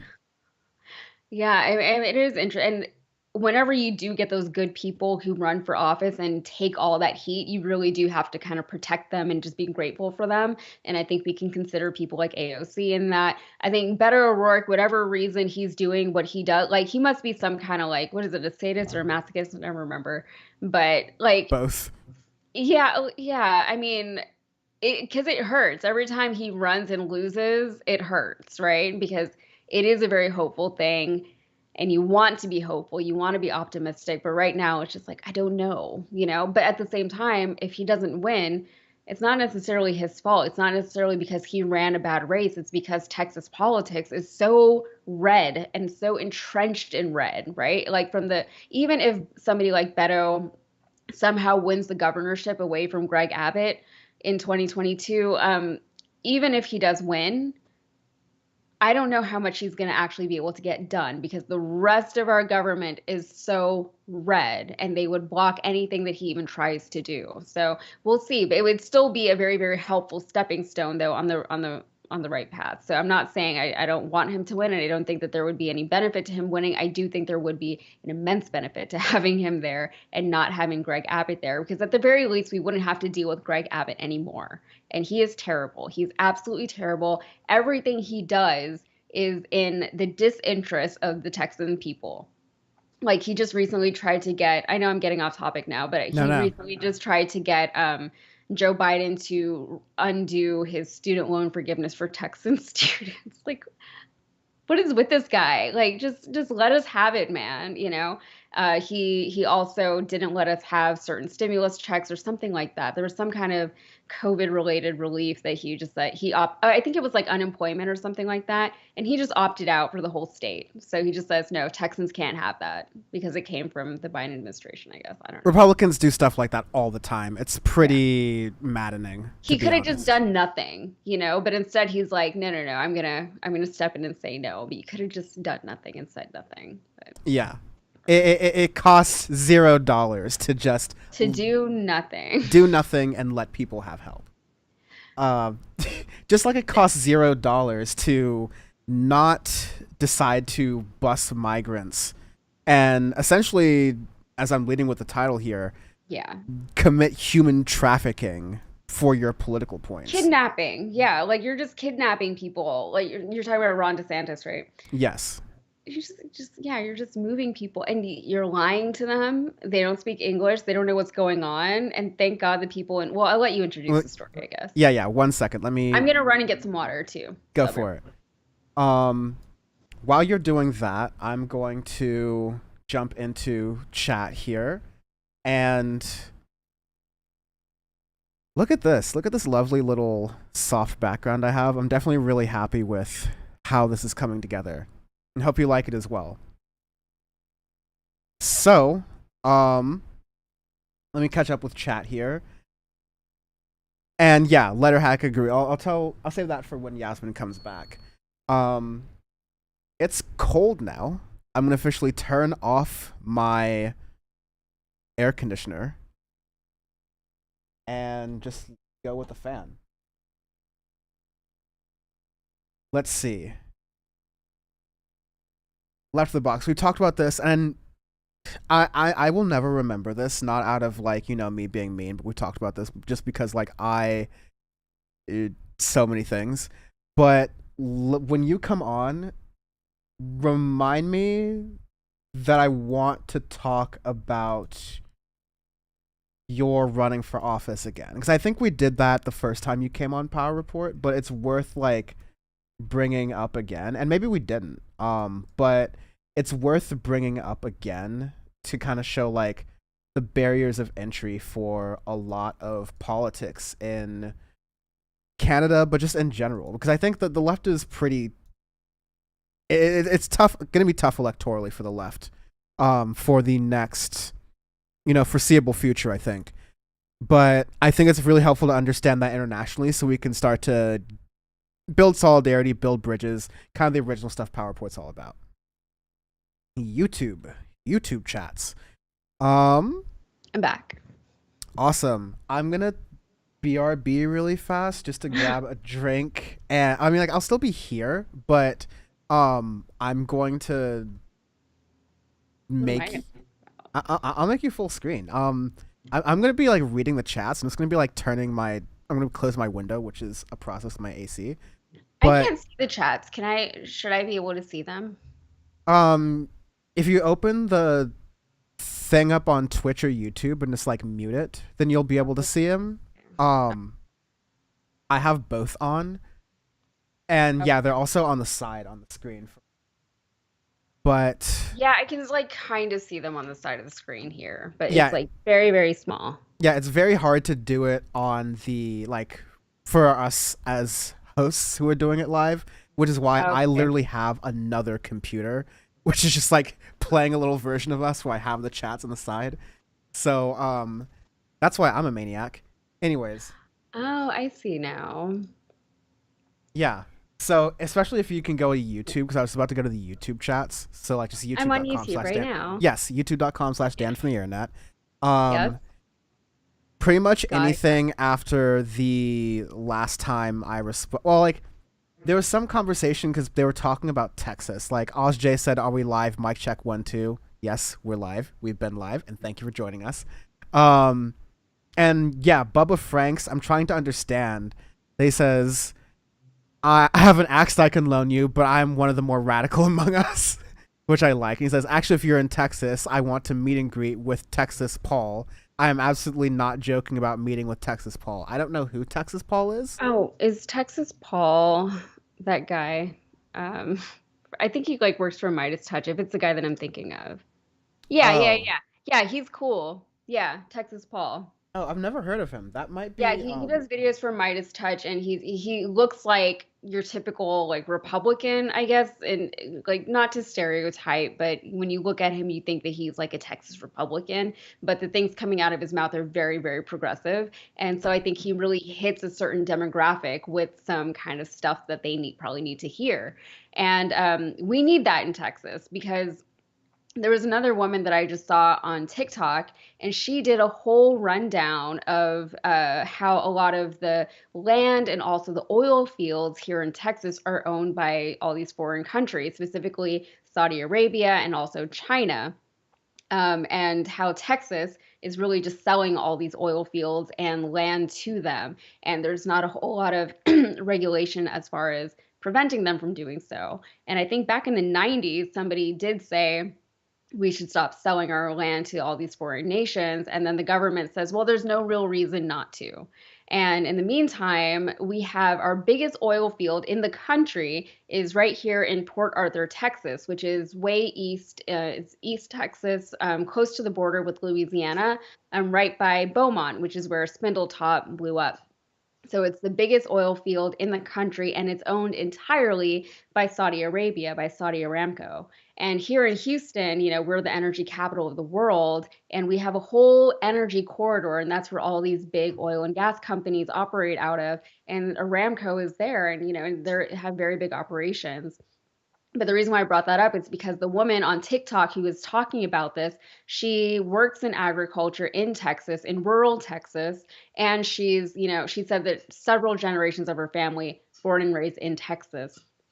And a lot of those people are the ones who need to be speaking out because, people in rural Texas aren't going to listen to somebody like me. I'm from the city. I'm an immigrant. I was not born in Texas. I was born in Connecticut, of all places, which feels very anti-Texas. But they need to hear it kind of from their own. And they also need to hear it from people who know what their struggles are like and also understand that a Democratic government in Texas wouldn't be the worst thing in the world and that it would actually benefit the agriculture, the oil fields, and the workers, the people who are actually there doing all the things that they need to be doing. So that's what I have to say about that. I heard all. Okay.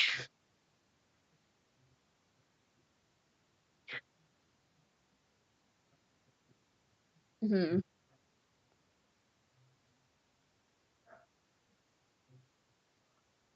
You can hear me. The stream couldn't hear me. What I was basically saying is that I was able to hear all of that. And the thing I was curious about out of that is that Saudi Aramco owns like oil plants in Texas. Like I think I'd learned that a long time ago, but I had completely forgotten about that because Yeah, like I know people who work for them, they're just like another company that you can, like if you're an accountant, you can get a job at Aramco and it's like not a thing. It's not a big deal. under any other circumstances, we would see that as a national security risk. But for some reason, even though 9/11 was done by a bunch of Saudis, we just love doing business with them and love having Saudi companies come into the United States to do businesses in our most like important, vital natural resources base areas. I love how we keep doing that. Yeah, yeah, we're just very hypocritical here, and I mean, the United States relationship with Saudi Arabia is problematic from the top to the bottom. Like it's always bad, and it will always be bad, and we're basically just beholden to them because of all the oil that they have. But they have our oil here too, and they profited like billions of dollars in the last couple of years. And even here in Texas, we've been paying more for gas than we're used to, and we have some of the lowest gas prices in the country typically. So it's like they're taking our oil and selling it back to us at a profit when no one can afford it, and they're profiting billions off of it, and the Texas government just let it happen. So it's pretty egregious, and but I just don't know that a lot of people realize what's happening, and that's why I like this woman on TikTok, and she was an older woman too, so it wasn't like she was some young upstart, no offense, like some Gen Zer who most people, like most voting middle-aged adults who live and work in these rural parts of Texas, they're not going to listen to like a you or a me, like let's Yeah. just be real about it, Yeah, unfortunately. But we're working to change that. So I'm going to do some production magic. I'm going to tee off the story. I'm going to grab the beer while we're playing the video. And then I'm going to come back and no one's going to know what happened except for everyone watching on stream. All right, do it. So the big story is Ron DeSantis is literally doing human trafficking across federal lines to make a political point. It's kind of sickening. It's kind of disgusting. We're going to talk about it right here in just a moment. But just a little bit of context. Not only is this something that Tucker Carlson has talked about and a lot of other right-wingers have been musing about on their shows for several months, years even, it is something that Ron DeSantis himself has said he would use as a political cudgel. He's said this rhetorically in different campaign speeches that, if these liberals care so much about, the Republican lie that they want open borders and we're just letting people in willy-nilly into our cities, scaremongering about crime and immigrants and what they really want to say and generalize about people from Latin America. If they really feel so good about them, then let's just ship them to their cities. So they really did this. Yasmin, your boy, Greg Abbott, I'm kidding, but the governor of Texas and the governor of Florida, Ron DeSantis, have been kind of talking about doing this, busing immigrants to D.C. in the Abbott case, and now in DeSantis's case, flying migrants, 24 of them, at least in my understanding, to Martha's Vineyard, a popular vacation destination for a lot of liberals, let's say. For rich Democrats in Massachusetts, yeah. So yes, absolutely. the plan backfired because the whole thing was like, oh yeah, well let's see how you guys like it. You can preach your pro-immigrant policies from Massachusetts because it's not a problem for you. So let's see how you do it. And it backfired on them because Massachusetts welcomed these immigrants. Spoiler alert. Sensational. So let us play that, and then I will be right back. Right. Hold on, I'll get it in this nice screen. Super casually. For using taxpayer dollars to organize flights of asylum seekers to Martha's Vineyard. The backlash comes as the Democratic governor of California, Gavin Newsom, is asking the Justice Department to pursue kidnapping charges against Republican governors who are sending migrants to Democratic-run cities. CBS's Elaine Quijano is in Martha's Vineyard. The 48 asylum seekers, mainly from Venezuela, landed in Martha's Vineyard Wednesday afternoon aboard 2 planes from Texas and organized by Florida's Republican Governor Ron Desantis. Luis Fonseca says he left Venezuela to look for a better life for his 3 children who were still there. He didn't know he would end up here. They told me there was a work opportunity, he says. We were going to a city, but we ended up staying here. Democratic Massachusetts State Representative Dylan Fernandez called the move by DeSantis disgusting. Ron DeSantis is a coward. Only a coward uses women and children for their own political gain. Today, Governor DeSantis defended the flights paid through a $12 million taxpayer-funded initiative. We take what's happening at the southern border very seriously, unlike some, and unlike the President of the United States. The move follows similar steps taken by Texas Governor Greg Abbott. Today, about 100 migrants from Texas were dropped off near the Vice President's Naval Observatory residence. So far, Abbott has bused over 10,000 migrants to New York, Chicago, and Washington, D.C. Mayors in those cities called the actions political and shameful. In South Florida, a group of Venezuelan Americans criticized DeSantis. We demand him to stop using our pain, our suffering, and our desperation for his political gains. Republicans on Capitol Hill defended the Florida governor's actions today. As for the migrants who are here legally seeking asylum, officials here are looking into temporarily housing them at a military base in Cape Cod. Nora? Elaine Quijano, thank you. So yeah, just as you were saying there, DeSantis was like, okay, balls in your court, liberals. See what you do here. And they're like, okay, first of all, this is disgusting that you're using this as a political ploy. And second of all, we are going to take care of these migrants. We're going to treat them as people, not as political puppets. And we're going to take care of them because the country isn't. And like, my 2 cents of it here, because I don't talk about these immigration things often, just out of like, it's not in the news as much as it was in the Trump administration, is that this is something that only a systemic solution can address. The fact that, well, we have a lot of people who are coming to the United States and coming over illegally. Well, why are they coming illegally? Number of reasons. There's a long line to get in legally. Why is there a long line to get in legally? Because there's a lot of opportunity in America, still perceived to be that way, and because there's a huge deficit of opportunity. It's very dangerous in a lot of places in Central and South America. Why is it dangerous in a lot of places in Central and South America? The demand in the U.S. for drugs, the demand in the U.S. for guns that are flowing in and out of Central and South America. So that fuels the crime. That does all these other different things.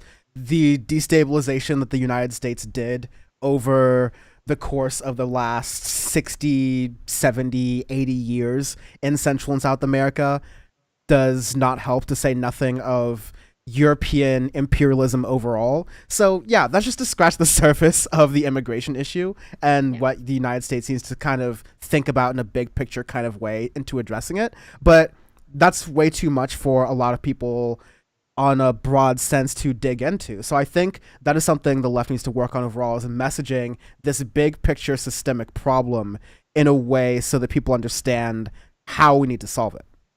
Well, that's the problem, right? Is we focus on band-aid solutions instead of actually going to the root of the problem, because the root of the problem is oftentimes America, the United States of America, not doing something great, right? It's us doing something that makes us look bad. So they try to just ignore the things that we did bad, and they try to fix the problem by not actually fixing it. So you can do all these things with like building a wall or whatever you want to do to prevent people from coming into the country. But until you fix the root of the problem, it's never going to go away.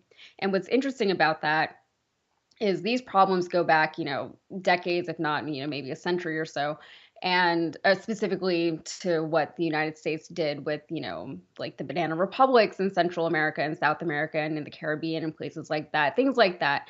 So all the destabilization efforts that we've done, it all comes back to us, right? And for us, if we're thinking, oh, that was like decades ago, that happened back then, blah, blah, blah, that's not really a problem anymore, we're still seeing those repercussions play out in very, very real ways, to the point that we have an immigration crisis here in the United States because of things that we did decades ago. And on my podcast, which I haven't done in a while, but I need to, but on my podcast, I look at the history of all these different countries and how these conflicts that we're dealing with today are rooted in history. And sometimes I end up going back centuries and centuries just to figure out where this problem started and where we are today.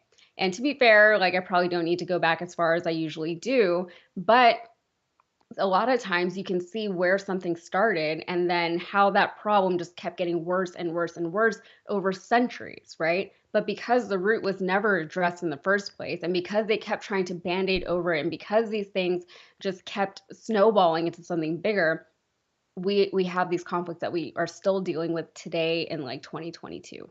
So it is interesting. I'm just saying that the scope of the problem, it's a few decades ago. It's not that long ago. We can still go back and address those things that we did, but it would mean that the United States has to admit that we did these things. Yeah, that is. These are frameworks that I fear, with a lot of certainty, that America will not be able to grasp, either on a political level, on a societal level.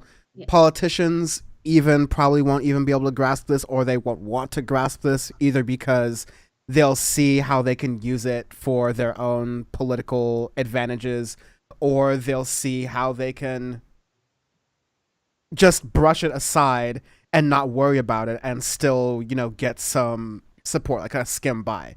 Basically, like the same thing Democrats do all the time, where they say, we could address this social justice issue, but it might alienate voters, and that's some effort I could spend. And to be honest, I don't really care all that much. But a nicer way to say is that, we can't prioritize it. Hopefully it doesn't end up in like that kind of situation. Yeah, and a lot of times too in politics, what you see is people who will give you like a really palatable solution to a problem, even though it doesn't actually change the circumstances for a lot of people, right? So if you take like the minimum wage issue, right? We're fighting for $15 minimum wage for people because that's what we say is, the bare minimum of keeping up with inflation. But in reality, that's already an obsolete figure, right? Because inflation has gone even further than that. So the reality is that in order for minimum wage to be comparable with inflation these days, it would be closer to like $22 an hour, but we're still fighting for 15 because that's more palatable. That's an easier sell to the American people and to government, but the reality is it's still not enough, right? So at the end of the day, people still are making less than what they should be making. So we have all these like compromises and appeasements and things like that, but I mean, how much functional difference does it actually make? Yeah. Really good comment here from Nina Turner's Pet Dragon, who is usually watching on YouTube but is joining on Twitch because they love seeing their name on screen. No, I'm just kidding. But we enjoy having you here. And Adam really agrees with this following comment too. But they say, this story needs to be covered heavily, but it makes me sick to my stomach. He is playing with people's lives. They have lawyers and family and court dates, but Ron just sent them away under the guise of work for political points and laughs. What about the kids you put on that bus? They didn't have food. They went hungry on that trip, and you dropped them off at an unknown area. But hey, pro-life, right? Protect the children, right? Sorry about the rant, but I'm pissed. Yeah, I mean, they lied to these people and said that they were going to like be processed or something like that. Then they sent them somewhere else where they didn't even end up where they thought they were going. So it is just kidnapping people. It is trafficking people, and it's mean. It's so cruel to do this to people. But and then on top of that, you're costing taxpayers money for all of that you're doing, these political stunts that you're doing, just because you want to run for president one day, and you think that this is going to endear you to the public, the immigrant hating public, right? The immigrant hating part of the population that you're actually trying to attract with your votes. It's really sad, and it's wasteful, and it's mean. It's just like there's no humanity in any of this. Ron DeSantis has zero empathy, and he shouldn't be a leader. Anyone who has zero empathy and doesn't understand that you're actually trying to govern people should not be a leader. That's what it comes down to. Yeah, this man is disgusting. But at the end of the day, this is the culture war. This is red meat. He is trying to ignite his base for his own reasons. And like on Fox News, they're already eating this up. I have a clip I'm going to play from, it looks like a Fox and Friends coverage of this. And let's see if this is the one I want to play compared to any other coverage. Yeah. So I'm going to play this clip from Fox and Friends so we can see how they're contextualizing it for their base. Because this is red meat for them. This is ultimately, if it's not winning voters, it's helping people on the Republican side electrify them to motivate them to vote. Oh, they know? You know, they saw yesterday, 3 o'clock in the afternoon, more people from other countries wound up going to Martha's Vineyard. It was at 3 o'clock yesterday afternoon that a couple of planes with 50 Venezuelan migrants arrived, apparently courtesy of Ron DeSantis. Apparently nobody was alerted on the island before they showed up. Some of the people, according to the Boston Globe, did not know where they were. Well, you know what? If you don't know where you are, you're in Martha's Vineyard, one of the most spectacular progressive celebrity destinations in the world. It's not a great time to buy, though, if you're an illegal I don't think they're in the market. Oh, they know? You know, they saw you. Well, if you're an agent, if you have one of those gold jackets, go down. So all of the points that Nina Turner's pet dragon just made right there about how these are real people's lives, how these are children who are lost and without food. These are adults who are lost, who are promised work to be able to provide for themselves and their children. And they're being further separated and being used as a political plot and being put on TV for ignorant Americans to make fun of on air and ignorant Americans to laugh at, to devoid all of these people of humanity. This is what's going on the other side. Makes me so angry. It's disgusting, and it's like what I said. Like, they don't see immigrants as people, which is really just. It is racist. Like, I don't know what else to call it. You know, it's just that, and just the fact that somebody speaks a different language from you, just because you can't understand them, that's their fault. Like, you demean them and you act like they're less intelligent because you can't understand the words that they're saying. It's the same thing. They could be very eloquent people, but if they are speaking with an accent that you don't like, then you think that they're less than you, right? And it doesn't make any sense. It's a very ignorant way to go about the world, to exist within the world, especially as a leader. You know, why do you want that job? Like, you obviously don't want the job for the right reasons. You don't want to be in that position for the right reasons. You don't want to serve the public. You don't even like the public. You don't even like the people, right? It's like Cersei Lannister, you know, but that's a monarchy. This is a government. Why do we elect people like this? That's the question. Are you watching that new Game of Thrones reboot yet? No, I haven't watched it. Are you? I haven't yet. My roommates are getting into it. I'm not even going to call this a spoiler alert, but like, this is the minorest of spoiler alerts, so here goes. Maybe mute it for the next 30 seconds or whatever, but really not a spoiler at all, honestly. They're reusing the same theme music that they did for the regular Game of Thrones. That's dumb. Right? Like, I haven't seen anything of the show all I remember is like hearing the music, and I remember like hearing it in my room, and I'm like, oh, that's cool. My housemates are rewatching episodes of Game of Thrones to prepare for House of the Dragon. And I walk out there and I'm like, kind of like watching it with them, vibing, whatever. And I'm like, wait, no, these are entirely new scenes. I realize they're 3 episodes in, so I got a random out of context spoiler thing. But I'm like, wait, they use the same intro music?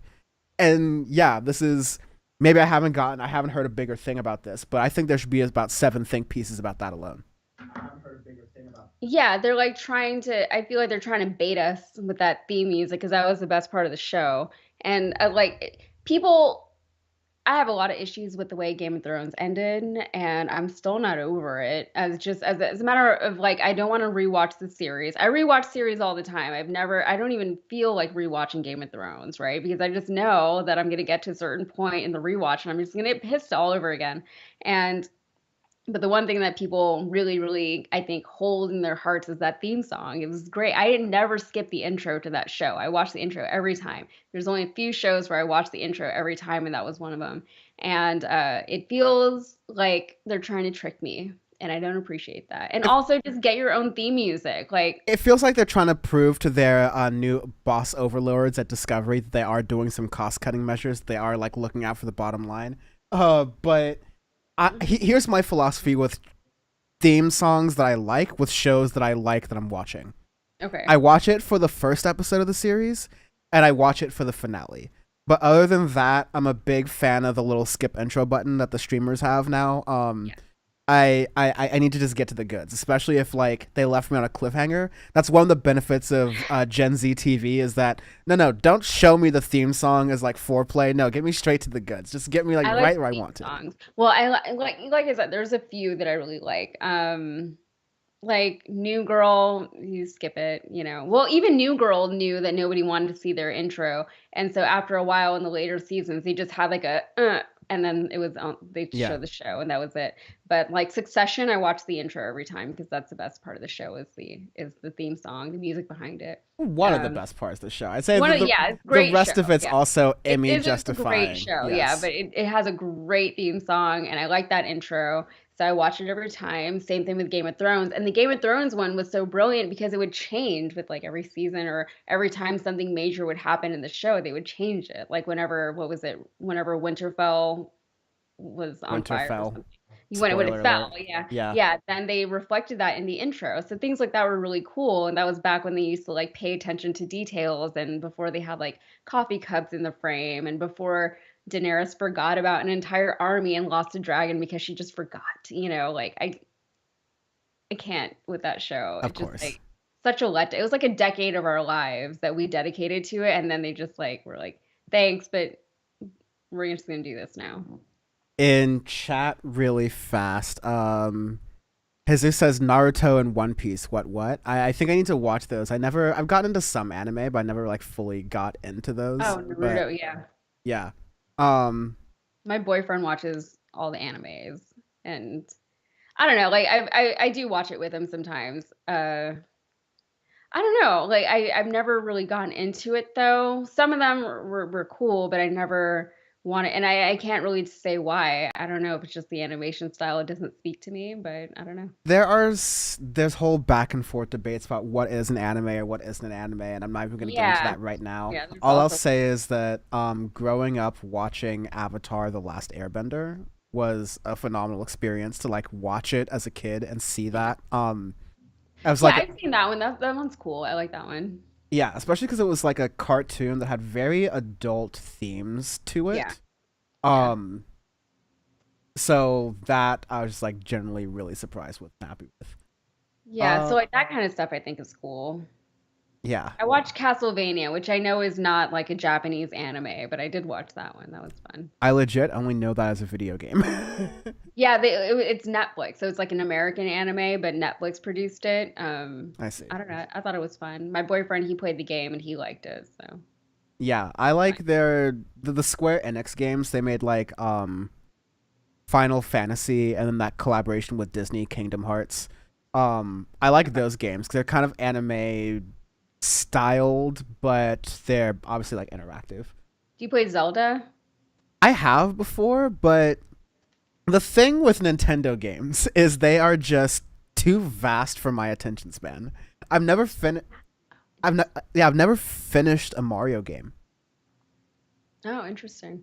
Yeah, well, they're making a new Zelda, so a lot of millennials I know are excited about it because we all grew up with playing like Ocarina of Time and all that. So, new Zelda is pretty exciting. Yeah, that's the same thing. When Oh, Ocarina of and Time, they're remaking the N64 GoldenEye, the 007 yeah. GoldenEye game. Like they're remaking it, so So now we're people are talking in my excited. Yeah, real house. I played all the, especially as a kid. Nintendo yeah, 64 was my first console, and I played all yeah, the action adventure type games. So your Golden Eye, I'm gonna love that. yeah, Your what is it? Your Super Smash Brothers, the original one, I love that. yeah, Star Fox, I love that. yeah. Um, yeah, all those Nintendo 64 classics I was there for, except for Zelda. Oh, the Metroid games. I was super there for those. But yeah, Zelda just, and I did say like when all the games on the 64 like jumped to 3D, like Mario and Zelda, those were my favorites, like Ocarina of Time and Super Mario 64. Those were some of Yeah. my favorite games at the time. But yeah, I never finished many Nintendo games because they're just so long. They're so vast. Like Pokemon, like that's so much dedication. I know people who do ultimately get to the end, they unlock everything in Animal Crossing, but those games are designed so that you spend like days and weeks like unlocking all the shit, and Yeah. I just don't have the time, unfortunately. Yeah, I used to play a lot of Mario Kart, and that was kind of my main thing. Because you just race, and then you're done. You just do it and then you're done. It's not like a long-term commitment or It's anything like also the ideal party game. Even though there is such a thing as Mario Party, Mario Kart is Mario Party. Mario Party is fun though. Hmm? Yeah, that stuff is good. Uh, what's the Okay, when you're gambling, what's the opposite of the dealer? Like the me, Yeah. I don't know, just the player. Is there a term for it? Yeah, because I'm trying to say like dealer's choice. So I guess it's like, oh, buyer's choice. That's what you do in gambling. Except you're not spending any money here. But do we? Well, you buy in. Yeah, we're buying into the news and the wonderful experience with the guests. But we could do. We're gonna do a fun story. We're either going to do. We're going to do a fun story, a serious story, then another fun story. But which fun story do you want to do first?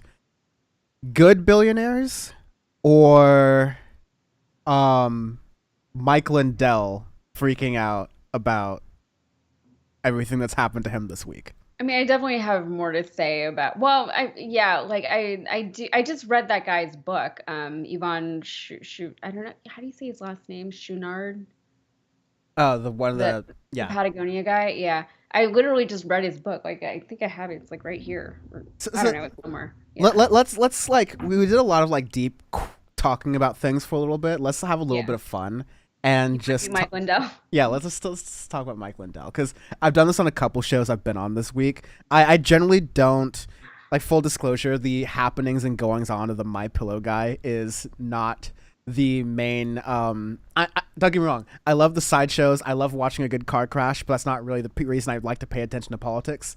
I'm into more of like the world news stuff, which we may even have some time to look at a really good Media San segment that I found earlier this week. Oh, I think I know which one you're talking about. Yeah, I sent it in the email. Oh yeah, you did send it. Okay. Yeah, but Mike Lindell had a hell of a week. Let's see if I can. Oh yes, there is some video here from ABC News. Let's get her rolling. Mike Lindell, the My Pillow guy, has had a pretty terrible week. The FBI caught him at a Hardee's. For those on the West Coast, that's Carl's Jr. And apparently he was getting the Big Hardy or something like that. For those on the West Coast, that's known as the Big Carl. And he was accosted, so to speak, while waiting for his food order in the Hardee's parking lot. So here is a little bit of information on the My Pillow guy stuff from the ABC News report. I think we have this, yes. Here it is. Breaking overnight, the CEO of MyPillow, Mike Lindell, says the FBI seized his cell phone in the drive-thru of a Hardee's fast food restaurant in Minnesota. The move appears to be connected to the Justice Department's investigation into attempts to overturn the 2020 election. Lindell is a loyal Trump supporter who has promoted conspiracy theories about the election. He claims the agents served him with a subpoena and questioned him about voting machines. It is time now for a look at your Wednesday weather. Oh, wow, that was fast. But yeah, he is already throwing a lot of a fit around, you know, the simple fact that he is being investigated for these things, as is going to be indicated in the following clip here, with him being on Steve Bannon's show talking about how he is threatening to sue the government over the fact that... Sue the FBI, yeah. Yeah, sue the FBI over the fact that he is being investigated. On a friend of the Perp Walk, Steve Bannon's program as well, because Steve Bannon was recently succumbed to an indictment after saying that they would have to take him back out of his cold, dead hands. Andrew Parker with some of the best lawyers in the country, Alan Dershowitz, Andrew Parker. Whoa, sorry. Best lawyers in the country, Alan Dershowitz. Dude, you're cooked. You're cooked, man. Lawyers in the country. Like, every time he talks, I just start laughing. He's funny to me. If Alan Dershowitz is on your legal aid team, brother, you're cooked. Pack it up. You're done. Thanks Kurt for playing. Olson, amongst others. What can we do with what happened with this seizure of my phone? This FBI. I'm just looking at his background. Like, everything in his background is, like, the most ridiculous it can possibly be. What is that picture of Jesus with the crown of thorns?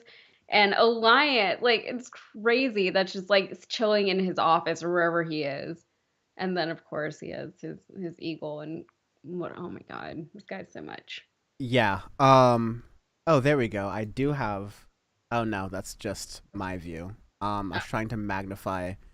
But yeah, we see an eagle over here. There's this flag, a certificate of excellence. There's... Yeah, I was trying to see what that is. But that lion and Jesus. That's a lot. How epic. How epic corruption, is that? And we are suing, as you're hearing it here first, everybody, we're suing the United States government and the FBI. And this isn't just to get the phone back. This is my first, fourth, and fifth. His phone, by the way, which apparently was contending with the FBI. No, you can't take this phone. This is my work computer. Listen, I've been known to send the occasional pop off Slack or email off of my phone when I'm out or at work or whatever. That happens, right? But you have a work laptop. You have a primary device of business here. You know, something you can work a spreadsheet on. All right, and I guess you could say I'm a CEO of a very, very, very small company. But a CEO of a large company, even if you have people doing the work for you, yeah, you have to get yourself a ThinkPad, dude. Get yourself a MacBook. Get yourself some type of device. It's his phone, just his regular phone, and he's trying to make this case for it. I mean, no, the FBI, that's just their standard procedure. If they're doing an investigation on someone, they go and they seize their work assets. They take their laptops and their computers and their phones or whatever. He's going to sue the FBI. It's such a waste of time, such a waste of money, such a waste of resources. People have nothing better to do with their lives. It's really, really actually kind of sad. You could just do so much less and you would be so much happier and everybody else would be happier and the rest of us wouldn't have to deal with you. You know, I can't imagine living this way and always having to be on the lookout, watching your back, always having to work a deal. How does this guy ever just relax? You know, they have so much money and it's they don't know how to enjoy it. They don't know what to do with it. Yeah, super pathetic stuff overall. Yeah, it's not impressive. It's really sad. Yeah. Speaking of not impressive, really sad, but still a little bit lighthearted and kind of funny. As we approach the midterm elections, my hot take of 2022 for the midterm elections is that it's not about who wins, it's about who loses. Because I don't... To use a sports analogy, I'm trying to get more into sports personally. And as I'm trying to get more into sports personally, I'm using the analogy that you can have a team that wins not because they're good players, but because the other team was so bad that they blew something they should have won. Okay. I think that is a common thing you see in sports. I think it's a common thing you see a lot in life where, like, you know, this person's not necessarily successful. They just failed upwards, or they happen to fall through the cracks in such a way where they were like the last person standing and they got to have this role, or they got to have this job, so to speak. Because again, that's why I'm saying for the 2022 midterms, my semi-hot take is it's not about who wins, it's about who loses. Right now, who's losing harder generally are the Republicans. And the Republicans are losing so hard right now largely because of the unforced error of trying to overturn Roe v. Wade and having politicians who are legislating off of that to the point where they're advocating that, or outwardly denying, the idea of underage girls being forced to carry their rapist's baby, which actually happened. So there are a lot of Republicans who are rightfully realizing this is bad politics for us. And then you have people like Lindsey Graham who are like, let's make this front and center for us right now. This is Did you see that press conference he did? He literally made no sense, whatever he was trying to respond with whenever somebody was like, oh, well, what about in these really, really terrible cases? What would you say to these people? And she said, I went through this. And he just gave some really, really political answer that was so bad. He didn't answer the question. I don't even know what he was trying to say. It was to the point where it's like, politicians should not be allowed to give answers like that anymore. They're responsible to the people. They should be held accountable. They shouldn't be allowed to give us answers that are just not answers. They have to talk to us. They have to answer to us. Yeah, unfortunately, I don't have that clip. But like some press he did the press conference, and everyone was like, "Why did he do this press conference? Why did he do this?" Like, other Republicans were like, "Why is Lindsey Graham doing any of this?" I'm trying to find an article though. I think I have at least a PBS thing of it. Let's see if I can. Well, I mean, I obviously can get it on the screen here. Let's see if it has the relevant bits. Guys, after Senator Graham, this is the full thing here. So I don't want to play the whole like 34-minute thing. I can't like fish for it live, but yeah, you do have Lindsey Graham here speaking in front of a bunch of women about this sort of case. That's what I would say. The world, pretty much. I literally skipped to the right part. There it Look is. at that production magic. That's right awesome. there. Okay, let me go back a little bit. Thank you all It's a little very, bit hard very to hear.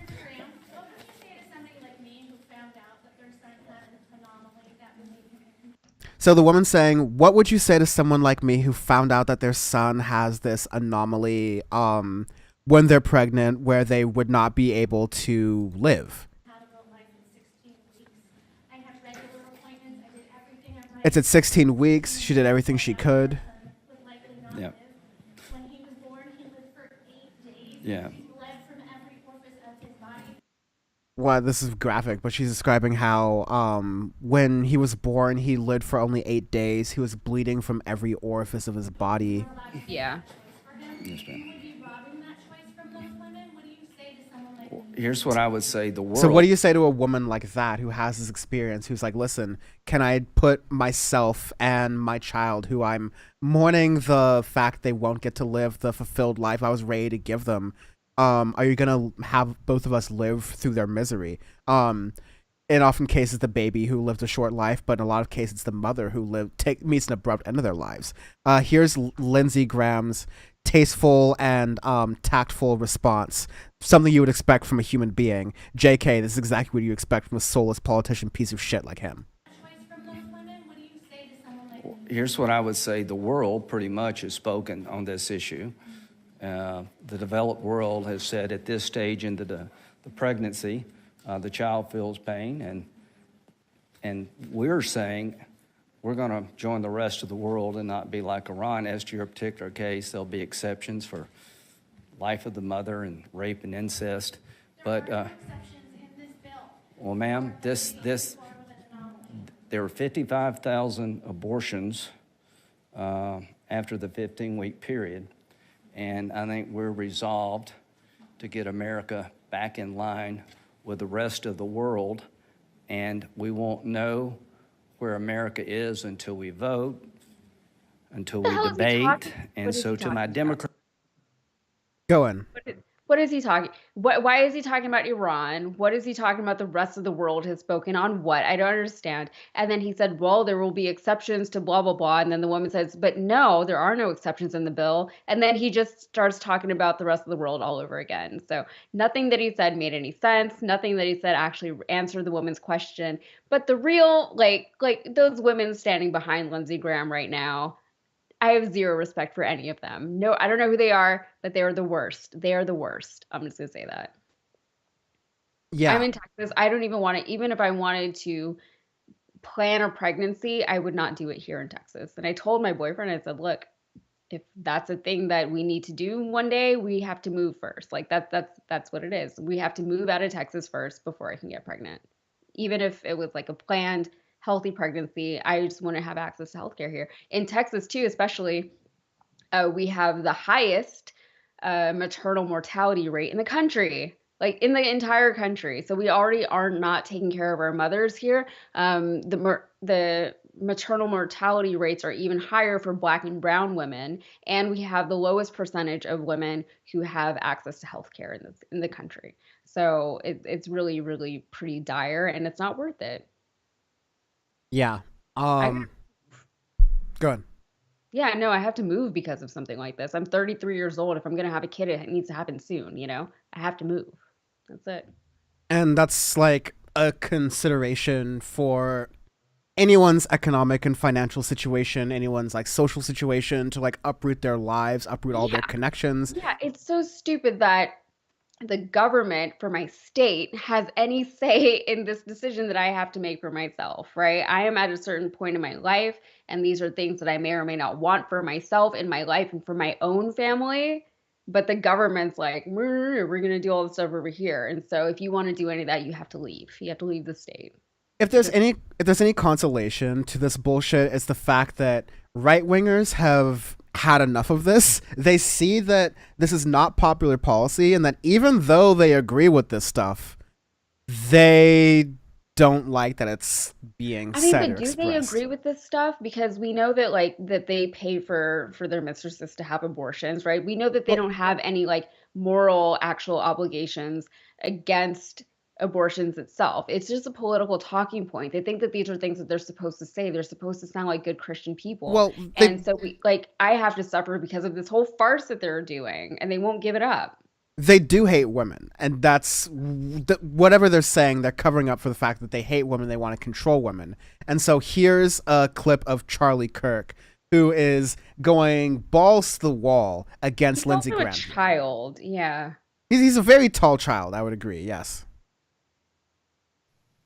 Now, I just want to reemphasize this. I am 100% pro-life. I am outspokenly pro-life.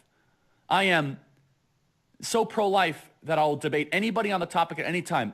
The only exception I could possibly imagine is life of the mother. And I will defend that position morally, scientifically, and biologically, and philosophically. But introducing a piece of legislation that you do not have the votes for, like not even close to having the votes for, it's not going to pass, is the only rationale is that you want this election to be about abortion? And if it was Josh Hawley, I would say, okay, or Ted Cruz, why is Lindsey Graham 25 days out from ballots going out, galloping in and saying, we need a federal abortion ban? Really, where have you been, Lindsey Graham? That feels like election interference. And I say this as someone who is so pro-life. I would love a total abortion ban. 15 weeks is not enough, but I'm also not dumb. Give a shit what Charlie Kirk wants for my body. You know what I mean? Like, it doesn't matter what your stance. It doesn't matter how pro-life.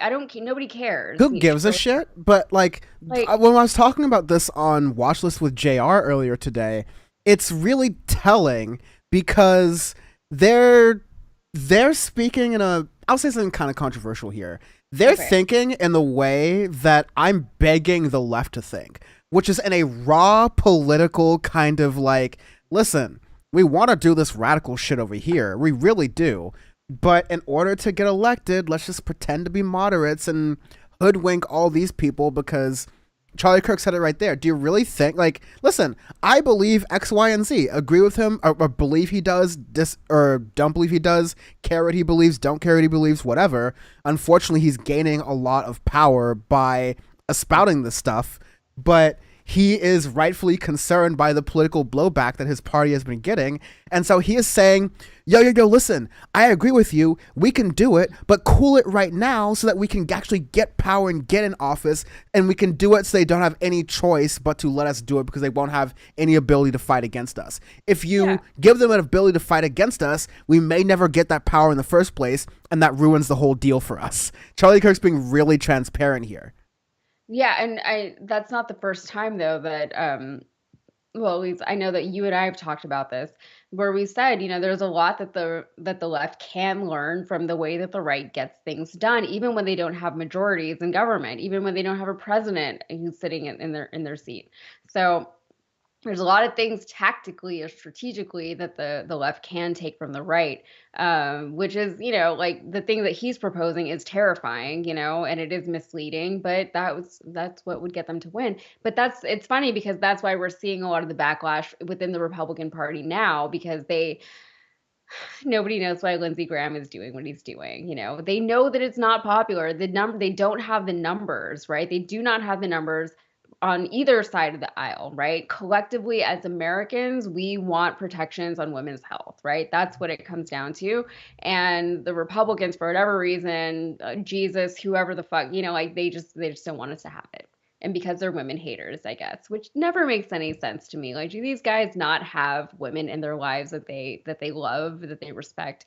I don't understand it, but whatever. Kind of like you were alluding to earlier, there are a lot of women who willingly essentially go along with this ideology. They don't mind the concept, the premise that they would be controlled in this way, or like they don't even see it as control. They see it as like, no, I am making the decision. I am part of a group of people that decides that they've accepted the ideology. They've drunk the Kool-Aid that, yes, of course, I care about life and the sanctity of marriage. It's these freaky liberals who don't care about this as much as I do and are willing to throw out the importance of it. So, yeah, it's ideology. It's baked in. But I really want to get to Matt Walsh, who he's a ghoul. He is the what is a woman person who keeps like, he made that documentary that's just transphobic nonsense. I was originally going to do like, once I was done highlighting Ben Shapiro so that as he was starting to gain prominence, people on the left understood how to debate him and not see him as a threat. Once I had sort of accomplished that political mission, I was going to turn my attention to Matt Walsh. But A, out of just being like exhausted, B, out of seeing it as just like intellectually beneath me, and C, seeing him as nothing more than a bad cut rate troll, made me give up on that effort and just go like, I think this is pretty transparent enough. Like, people will realize what he is. They won't take him that seriously.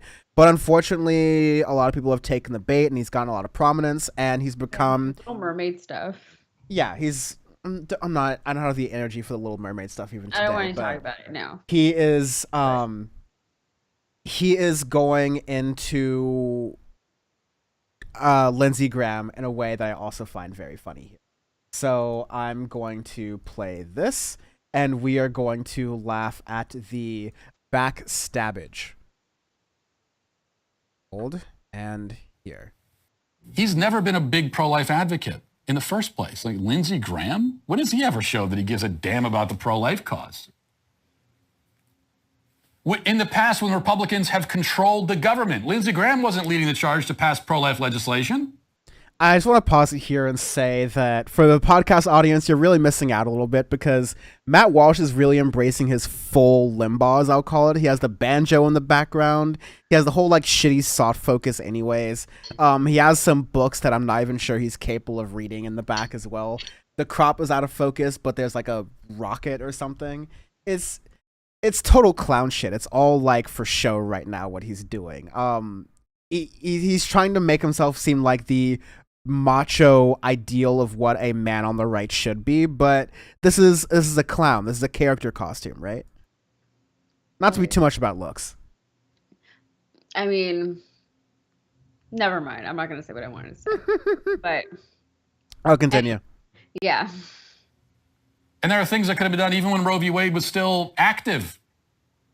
So when they actually have the ability to do something, he doesn't want to do anything. And when the bill can't pass, that's when he's behind it. It's almost like he wants Republicans to lose.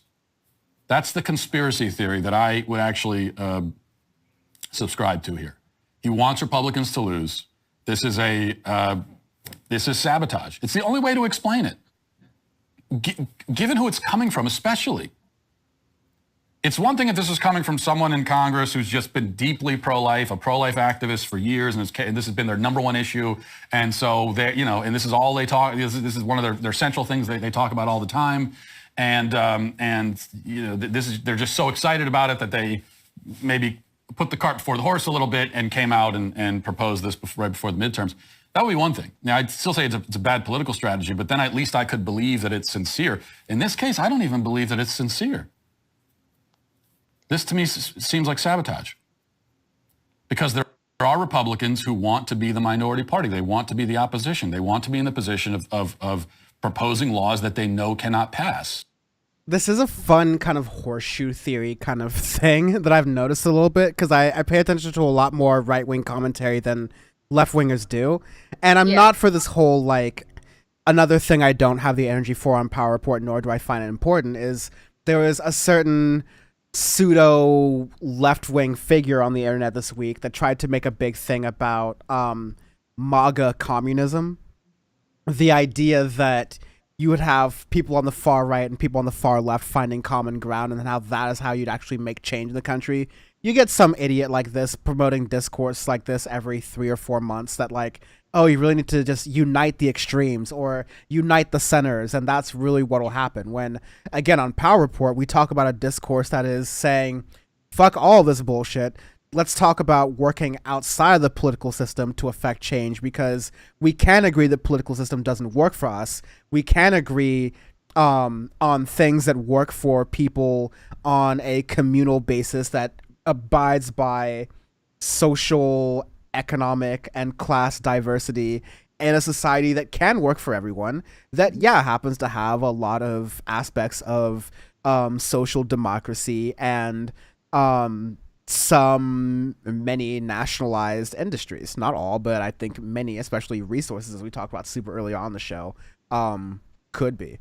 But clowns like this, I feed off of their energy. I feed off of how confused and how much they infight with each other when they're not in lockstep with their many forms of evil. Give me more. Yeah, you have the stomach for it, and I really don't. It's interesting because to me, I don't know if Lindsey Graham is trying to sabotage the Republican Party for whatever reason. I guess Matt Walsh didn't really give a reason why he thought that.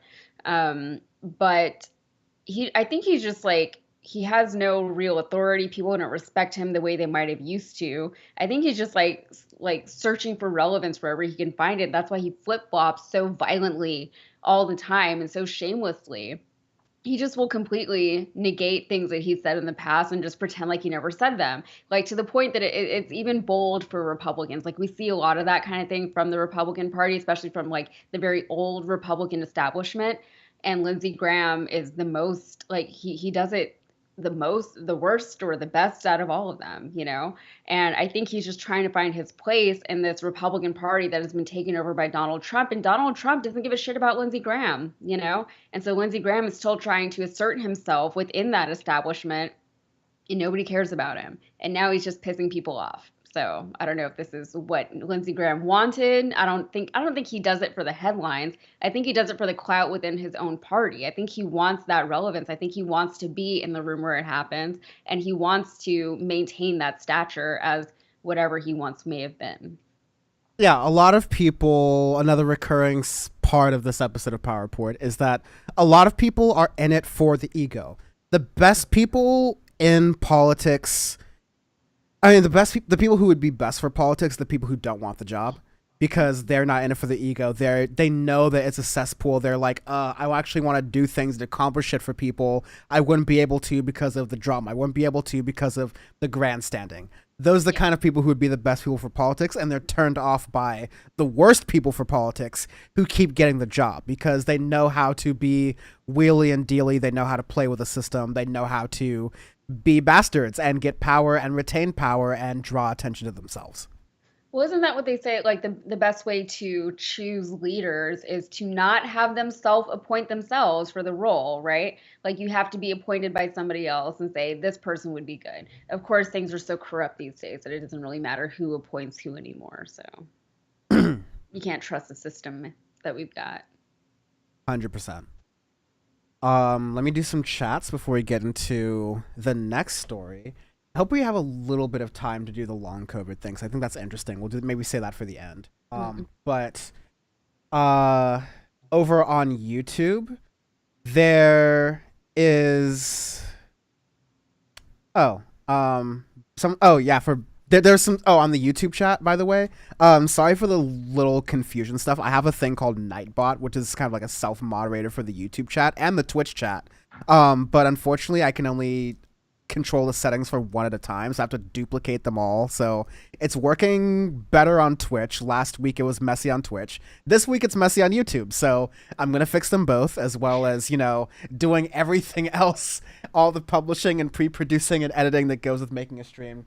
It's ridiculous, but for some reason I'm a maniac and I enjoy this. So thank you all very much for your patience.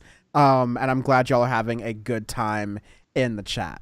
But Bad Lefty is kind of throwing a little bit of shade, saying Yaz doesn't need validation from anyone in the chat. If you agree with that sentiment, then don't make it weird for either her or us. What are they talking about? What's going on? I'm not sure.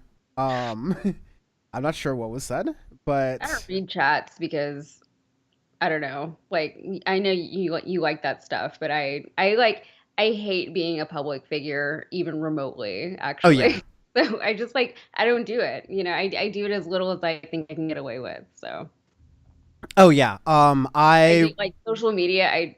I have a very mostly hate relationship with social media and all like the social aspect of things. And maybe it's because I'm like from a different generation, but I think it's okay to like have something and not have like a comment section. But I don't know. That's not the world we live in anymore. So. I love the machine personally. I mean, sorry, I love the machine of people interacting on the internet. I mean, partially it's just like as a man that's easier to interface with. I mean, I get some of the racial stuff here and there, and I get some of the like fetishization of my appearance stuff here and there, and like that's kind of like annoying. But definitely as a man, that's less annoying than it is for me as a woman. But I also see it on the other side of like audience interaction, and as long as you know, preferably beat them with a stick a couple of times to make sure your chat's disciplined a little bit, it could be a great time. And honestly, like people don't like to admit this, but people take on the personalities of the content they consume, whether it's nonfiction or whether it's fiction. Like you just slowly start to do the euphemisms, the personalities, whether it's like sports stars or sports commentators or things like that. Like people just take on that personality a lot. So if you can model good behavior, as I try to do, then that's a positive thing you could put out into the world. Do you think about that though? Like I know this is kind of a tangent, but do you think about things like that? Like how much of your personality is original and how much of it is you and how much of it is just you kind of emulating all these other people that you've experienced your entire life? You know, I don't know. I think about that stuff. I do think about that a lot. I'll say that's like a tease for so I have one documentary that I'm working on as like a travel thing of stuff I did this summer. It was totally derailed this week because one thing was about the train strikes in England and how there's nothing like that in America. Strike that. And then one thing was about like fetishization of royalty and the Queen and how that was going on at the time the Queen was alive. So I need to make some notes about that in the documentary. But a lot of it is kind of like me getting back into making Dan from the Internet specials again. And it's about the character Dan from the Internet and how much of it that Dan from the Internet is Dan, like the real person. And I play a lot with that kind of idea there. I'll save some of the teased for that, so to speak. So yeah. Anyways, now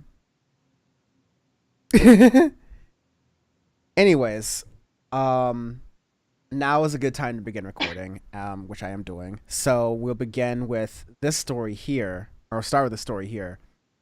This is good billionaire stuff. You don't usually get good billionaire stuff happening, but the Patagonia CEO has decided to effectively give his fashion firm away. Now, that implies a lot of things. I'm going to break this down in like a political economic kind of way in a moment here. But he's giving away his fashion firm to fight climate change. So according to this BBC News report here, Yvonne Schoenard, it's a quite difficult of a name, said any profit not reinvested in running the business would go to fighting climate change.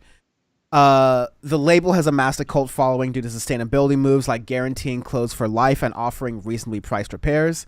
It's famous for an advert titled "Don't Buy This Jacket," asking shoppers to consider cost for the environment. Now its brand's website states, "Earth is now our only shareholder." He basically said that profits will be donated to climate causes around the world and will amount to around $100 million a year, or 87 million pounds a year, because this is BBC, depending on the health of the company. And yeah, this is a really big thing. I think this is also going to be related to the wealth of the Patagonia CEO's like family and what they're ultimately inheriting. That a lot of that stuff is going to be going towards, like, you know, other than what they live off of basic like living standards, that's going to go towards helping the planet and these kind of unnamed but probably good climate change causes here. But he said, before I hand it off to you, he said, despite its immensity, the Earth's resources are not infinite, and it's clear we've exceeded its limits, and part of his decision to give up the ownership. Yeah. So I just said, I just read this guy's book, and he's been labeled as like a reluctant billionaire. He really is that, you know, and in the book, you read the things that he's saying about his journey and how he ended up as a billionaire owner of this huge company, when really he just really was into nature. He really liked hiking, and he knew about hiking, and he realized how a lot of the things that hikers were doing was destroying the environment that they love so much, right? And so he tried to like bring awareness, raise awareness for all these things. And then through his company, he tried to really find ways to produce clothes for hikers and for people who wanted to be out in nature in the most sustainable way possible and in the most cost-effective way. But of course, prices still have to be a little bit more elevated than they would be. We're so used to like fast fashion prices, but if you want something that's actually produced that is of quality and is also produced sustainably and ethically, you're going to have to pay a little bit more for it. But people are willing to pay those prices because they understand all that has gone into it. They understand the quality that they're getting, and they feel better about that purchase, right? People want options that make them feel better. The only reason why people shop at terrible places so often is because you don't have any other options really. But this guy really did try to give people that option. And in reading his book, everything from his philosophies on marketing to his production line is so well thought out and so well explained in the book. And it all comes back to his love for the environment, right? And so you read a book like that and you think, you know, I really, really hope that he is this person that he says he is, because it is confusing a little bit to see that this man is so wealthy and so successful, but still has held on to those values, because money and power is so corrupting that you almost just like, it's inconceivable that you have a billionaire who still holds on to these values that he had when he was younger, and that the money didn't change his perspective on like taxes, and he didn't get too caught up in, you know, just trying to produce more for the sake of growing his business and growing his business and growing his business indefinitely to the point that it is completely unsustainable, right? Capitalism is not a sustainable endeavor. Capitalism is dependent on growth for the sake of growth, right? It's dependent on incessant growth. You have to do better this year than you did last year regardless of whatever external factors you're dealing with, or even internal factors, because at the end of the day, the end goal is growth, however you get there, right? And so a lot of these companies, they end up cutting costs and cutting corners and treating their workers poorly and using cheaper material and things that are just worse for the environment just so they can keep sustaining growth for the sake of growth. So then I just read this book like last month, and this guy comes out this week and he says that he did this. And it was so nice to see that he really is still living and practicing what he's been preaching. And I'll say one more thing. I have a side project that I've been working on with a friend of mine for a few years, right? And basically the whole project is based on bettering local communities, supporting and bettering local communities and helping people become more involved in their local communities and things like that. And kind of everything we do is based on this guy, right? And I'm hesitant to say that because I don't think that you can get into trouble whenever you like kind of look up to people or declare people as your heroes, right?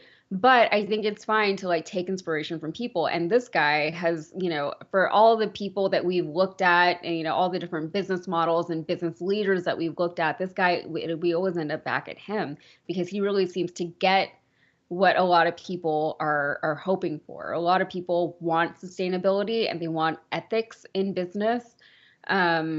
And they want something that's good for the planet and good for the people, right? And this guy really seems to get that and just embody that completely. So good for him. Yeah, there are not a lot of billionaires that do a good job of modeling this kind of work. And like you were alluding to, the Patagonia CEO has kind of walked the walk. I mean, one of my favorite things I've seen from him personally is, his whole thing about refusing to let a certain type of image portray his brand. Because there's a certain point where a lot of companies would get custom Patagonias, like vests, because it became a fashion statement as well as one of those ways that people kind of pseudo practice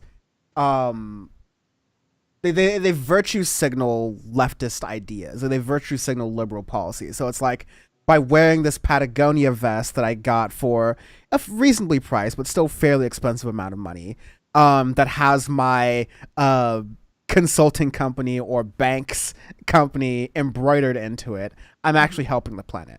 Well, this guy was like, oh yeah, interesting, fuck that, bam. And this is an article back from 2019. But Patagonia explicitly told banks and oil companies they can no longer buy co-branded vests. They were just like, stop making embroideries for the companies. And at a certain point, they were like, bam, we're just going to do it completely entirely. So Patagonia just stopped adding corporate logos to their fleece vests. Oh my God, I miss Jared so much. Like I watched Silicon Valley twice, and I like regularly, like I'll just like watch him on YouTube. Jared's my favorite. I love Jared. Jared reminds me a lot of one of my late friends who he like very similar personality, and also when he was around, liked watching Silicon Valley and liked the character, and I had to explain to him that no, Jared and you are not normal. Like, no, this is a joke. But yeah. He's like, that guy is totally normal. It's like, well, but yeah, but the Patagonia CEO, he's been really like, I don't want my company to be represented even in the culture by the kind of people who are destroying the planet. I am really about, like making the world a better future. And you don't get to shout out billionaires that much. I think the only good billionaire other than deleted billionaire is a billionaire that essentially gives away all of their wealth other than what they're keeping for themselves and their immediate families or so, right. And some of their extended loved ones, favorite cousins and whatnot, favorite nieces and nephews. His ex-wife, like she really is giving, and it seems like she's trying to really vet where her money is going to. So she's doing all of it seems like she's doing the due diligence to make sure that the money is going to be used effectively and it's actually going to benefit the communities that she wants it to benefit. So that's really admirable. And I want to go to that right if I can just go to that right now because you just brought it up. So she is donating 2 Beverly Hills mansions that she bought along with Jeff Bezos during that time they were married. And she's selling them to a company, or like she's basically transferring the ownership to a company. That fund is going to then put those mansions on the market, and they hope to put them on the market for $55 million. So here's how it works. Scott donated 2 of her homes located in Beverly Hills, California, to the California Community Foundation, the CCF, which provides grants to mission-based nonprofits in Los Angeles. The organization intends to sell both homes, which are worth a combined $55 million, and use 90% of the earnings to fund affordable housing initiatives, says CCF Senior Vice President Jared Barrios. The other 10% will go towards an immigrant integration program. He adds, quote, "We in Los Angeles have a critical need for affordable housing that is linked to the homelessness crisis we're experiencing, and the cure for homelessness is homes." Barrio tells CNBC Make It. Quote, "This gift will ensure a sizable increase in our annual spending on creating housing and supporting tenants," end quote. So this is phenomenal. Scott, whose net worth was $38.2 billion as of Tuesday afternoon, bought one of the homes with ex-husband Jeff Bezos for $24.4 million in 2007, and they bought the second home located down the street a decade later for $12.9 billion. Combined, the homes have 11 bedrooms, 13 bathrooms, a swimming pool, and a tennis court, according to Zillow. So, yes, technically, there's an argument saying that, all the rich people with mansions need to open up their homes to unhoused people right now, which would help, in this case, maybe 11 unhoused people. Mm-hmm. Or you sell the property, you sell the value of it, you play a little bit of the capitalist game, and you make sure the profits go to an organization like California Community Foundation, which, to my knowledge, they're a good organization. Like you're saying, they do their homework, and they're going to use the combined worth of about $55 million to use it to fund affordable housing initiatives and an immigrant integration program. So it's not necessarily going to solve houselessness necessarily, but Los Angeles has an affordable housing crisis. 90% of $55 million, that would do good to at least fund a couple of different projects. A lot of these projects take about $10 million in permitting, construction, etc., and that's for a high density unit. So getting a couple of those out of one, you're housing a lot more than 11 people for a long period of time. This is really good stuff. Yeah, and it's interesting too because a lot of these initiatives, it feels like sometimes even with all this money, they don't necessarily make a dent, but they do, right? And the people that they do help, it is hugely impactful, right? And every little bit helps. Anywhere that people can help, the better, right? And there's a common narrative about positive intent versus, doesn't matter what your intentions are. I think it does, right? The argument against it is that you can still have negative repercussions to your positive intentions, which is fine. But to me, if you start off with positive intentions, at least you're willing to learn, right? If you're someone who genuinely wants to better their communities, right? And then you find out that something that you did with your positive intent actually ended up hurting more people. If that's still your intention, then wouldn't you actually work to fix it versus just being like, oh, well, I did it, so why are you guys still complaining, So I think that intention really does matter. And I don't think that we I think a lot of progressives downplay that intention. I don't think we should, I think that positive intention shows that you're willing and able to learn and to do better next time, right? We're all learning here. Nobody's going to get anything perfect the first time. And somebody like Mackenzie Scott, it really seems like she's doing her best to learn as she's going. And she obviously has a lot of, knowledge on how to do these things better than most people would, I imagine. And she's very well connected and she knows what to do with her money. And it's funny because you have people like Mackenzie Scott and you have people like Yvonne Chouinard, who are actually proving that you can be somewhat benevolent as a billionaire, regardless of how you became a billionaire. The point is they have all this money now. What are they doing with it? And so they're taking this title of, the actually charitable and philanthropic billionaires. And people like Jeff Bezos and Elon Musk and Bill Gates especially, they really want that title. They really want to feel like they're the most philanthropic people on the planet, really. And they're the ones who are doing the most for all of humanity. They're going to solve all of humanity's problems with all of this money that they have. But the reality, as we know, is that they're not. They're doing way more harm than good.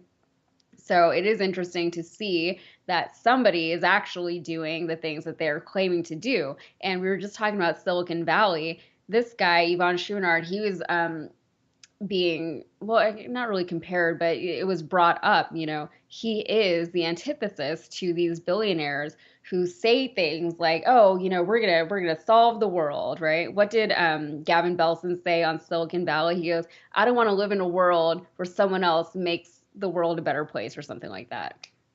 So like, they want to be that person. They want that renown. They want that attention, and they want to be able to say that I fixed the planet. I fixed the world for everybody. When the reality is that's not what their intention is at all.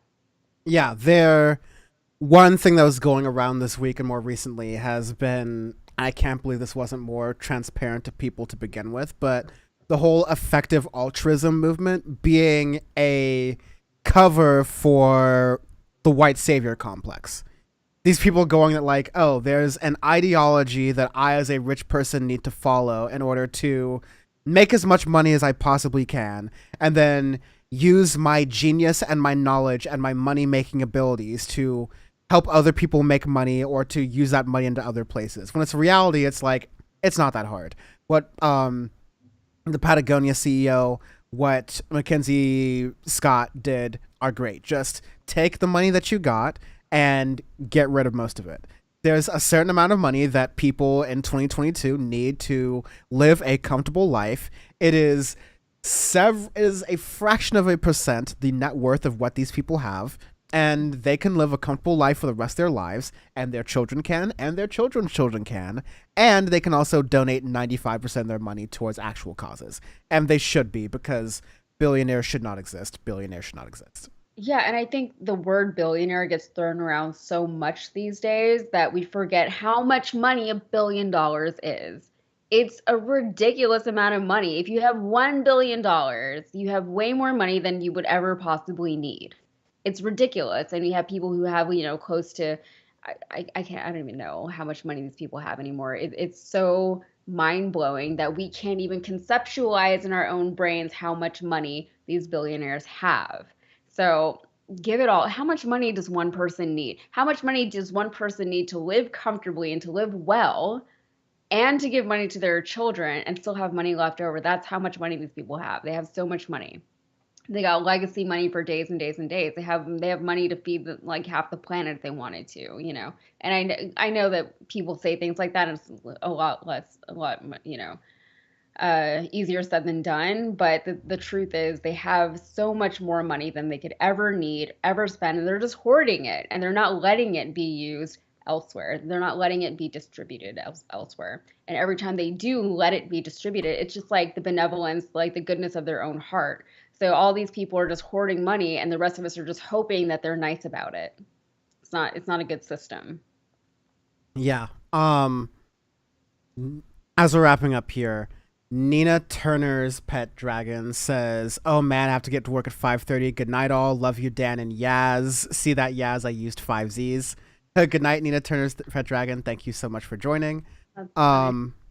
On YouTube, oh yes, Nightbot is working on YouTube. That is awesome. And let me see. Bubba Frank says, I have to disagree. $55 million can actually buy entire towns. Anywhere except Cali. Cali needs to stop fantasizing about how great they are. Bubba Franks.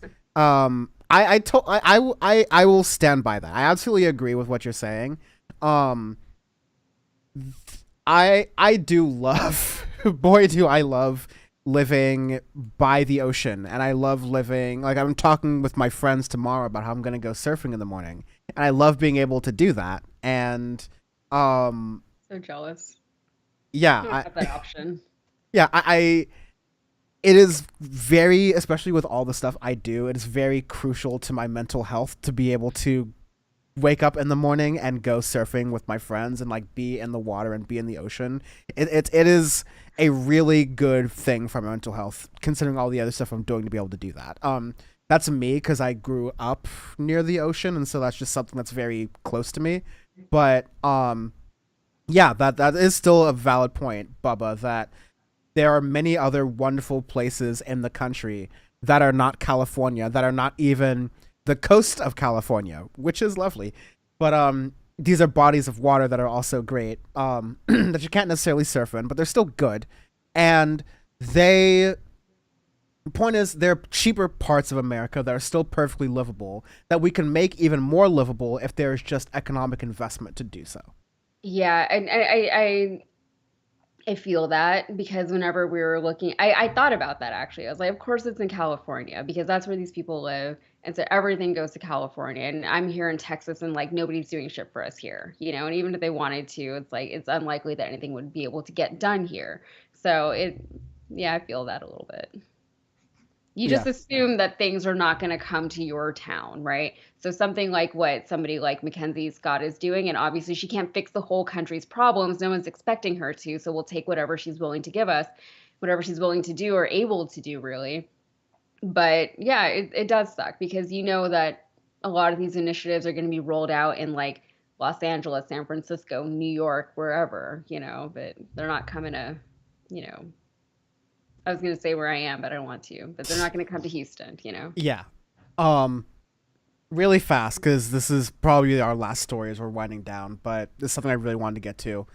COVID-19, while the general numbers are down, the vaccine is more widely available, although still not as available around the world as it needs to be. And this is not to say the pandemic is over. There's still the likelihood of more powerful, more, or at least easier to spread versions of the COVID-19 virus that could pop up, that could be more vaccine resistant. And all these things spreading around, as we already know, although may not be acting as though we know, have great effects to people with comorbidities or people who have already weakened immune systems, who having COVID-19 would devastate them because it would weaken their immune system further and leave them open to other things they're usually able to fight off, or COVID-19 might be that thing. But there's another aspect in long COVID, the long-term effects of COVID-19, where we're not fully understanding what all of those do. And so now people are just starting to kind of dig into these things because long COVID are the long-term effects of these things, and you need time to understand it. And here's something from The Guardian that really caught my eye. Apparently, and this is an opinion article, so it has like some facts to it, but it's on the opinion side, so that's something to keep in mind. Long COVID is keeping millions of people out of work and worsening the labor shortage in the U.S., with recent analyses estimating that long COVID could be driving up to a third of the U.S. labor shortage because people, you know, have fatigue. They're just like out of commission. It's hard for them to fully like get work and get back into work. Yeah. Yeah. I mean, I wonder how much of that is also the fact that people were out of work for a while and they realized that there's a better way to live than just like commuting for hours at a time and being away from your family for hours and hours and hours and hours of your day, and just working, just spending 8 hours, if not more, at an office away from home. You can't do anything, just realizing that there's a better way to live and I'm so exhausted, I don't want to do it anymore. And then of course long COVID is still a thing that people are still dealing with, right?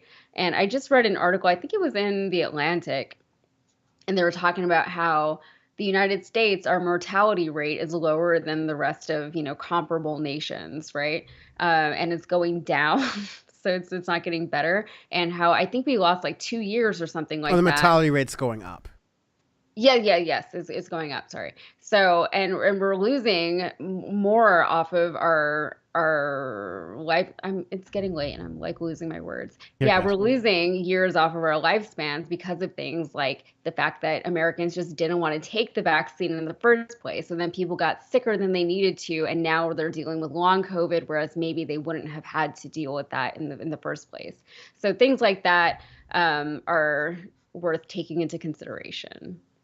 And then there's also, the fact that this is being brought up as a matter of productivity and the economy. Like we're not even talking about a health issue at this point. We're not talking about a public health issue. We're not talking about all these different ways that, our public infrastructures have failed us. And I know this is from The Guardian. This is a UK publication, but I'm going to assume that this is applicable here in the US.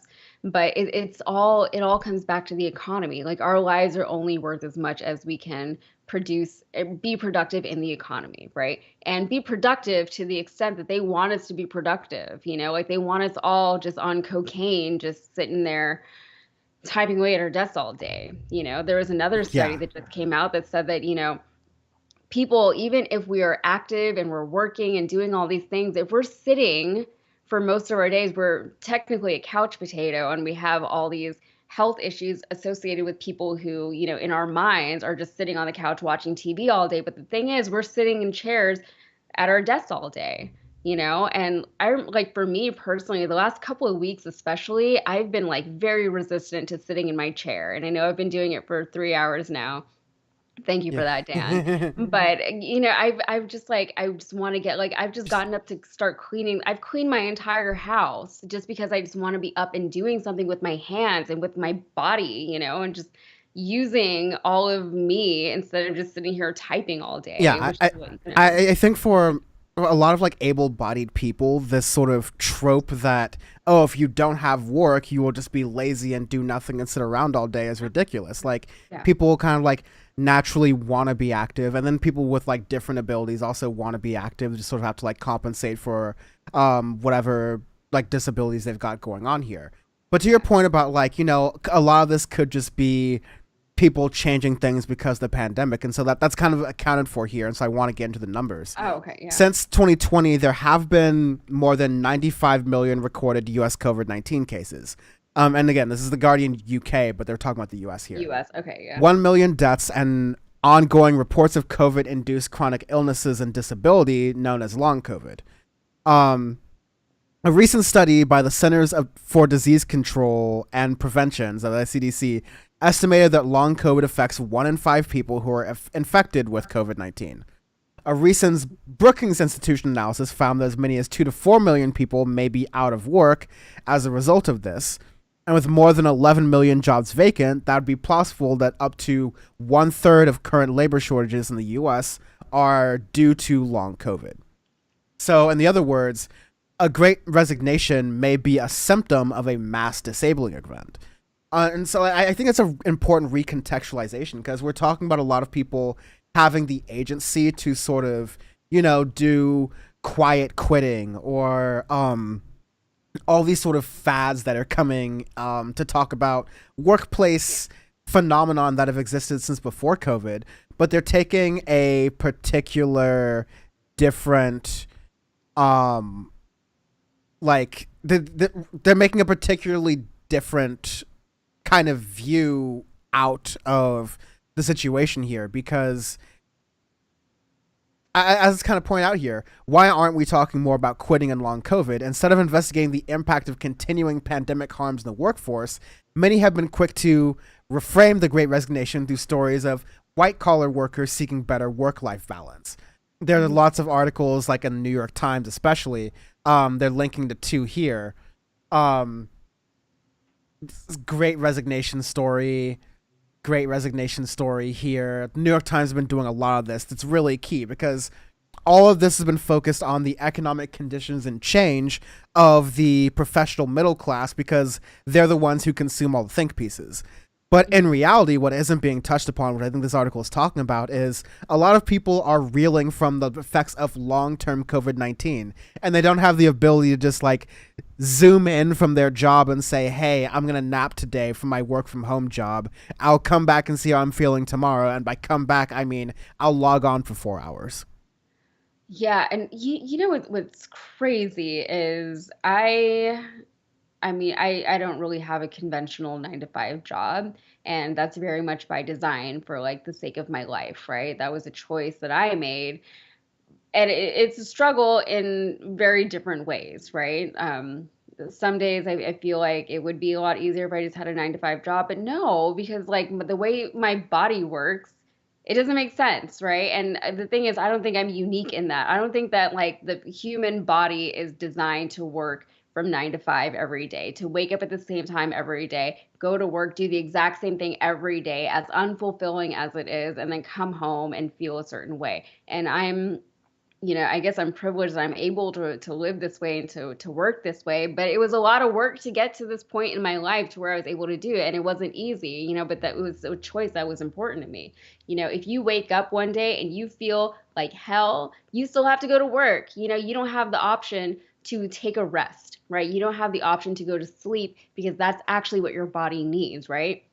The way it works is you wake up. If you feel bad, you have to assess if you feel too bad to go into work, right? And if the answer is no, you have to go to work still feeling like shit and still being less productive than you would be and still potentially infecting other people in your office. But you're still like, if you don't have like 100-degree temperature, you're good enough to go to work, which doesn't make any sense, right? Whenever you start to feel sick is when you should start to take care of yourself. That's when you need a rest to kind of nip it in the bud before it gets worse. But the way society is set up, if I feel kind of off one day and I feel like I'm coming down with something, I'm still not sick enough, right? I have to wait until I am, actually sick, very sick, and I have to suffer through that. And then it's going to take me even longer to recover, and I have to take off more time from work. And it's just the way that we do everything else in this country. We don't put any kind of emphasis on prevention. We would just rather fix problems once they've like completely blown up to the point that we can't really fix it, right? And with something like COVID, long COVID is a real thing. We've known that it was a thing from, pretty early on in the pandemic. We knew that there was going to all these lingering repercussions, health repercussions associated with having COVID in the first place. And some people still refuse to get the vaccine once it was available to them. But even to that point you were describing earlier about how when people go into the office, they feel that they are under the expectation of not treating their sickness, of not putting themselves first. They have to put the company first because a lot of people don't have the ability to get unlimited paid time off. A lot of people don't have the ability to be confirmed that they're going to be working in an environment where people will all be wearing masks or it will all be ventilated so that COVID-19 will ideally not spread based on what all the scientists have said. Basically, there's been an acknowledgement that long COVID exists out there, but what you're seeing from every level down to like from the CDC saying, hey, we're going to arbitrarily shorten the amount of time it takes for you to catch COVID versus going back to work because clock's ticking and we're really going to need you to get back to fucking work. Yeah. We've decided as a society from the top down all the way down to the level of, again, like workplaces that have decided, hey, listen, weighing the risk of people getting infected with COVID and people who have pre-existing conditions or comorbidities who will have a lot harder time if they do catch COVID. Yeah, screw them, screw what they possibly might have to deal with. What's more important to me is profits and the bottom line. So we're going to have you come into work anyways. I think like the last part of this is really important, is that fixing the labor shortage also, I would add also, means treating, accommodating, and mitigating long COVID. And it requires building a society in which disabled people can participate. Because all this is it's exclusive. It's exclusionary of some of the most desperate people in our society who really, really need this. They just really need people to think for them, to consider that they exist, to, and in some ways, not necessarily make their lives uncomfortable, but, find ways so that the world that is accessible for people who have all their faculties about them, so to speak, can also be enjoyable for people with disabilities, can also be enjoyable for people who could be really messed up if they get COVID-19 and catch long COVID, which we don't know enough about yet. So let's try and be respectful. in America, not going to happen. But this is the ideal that I think people should try to push for.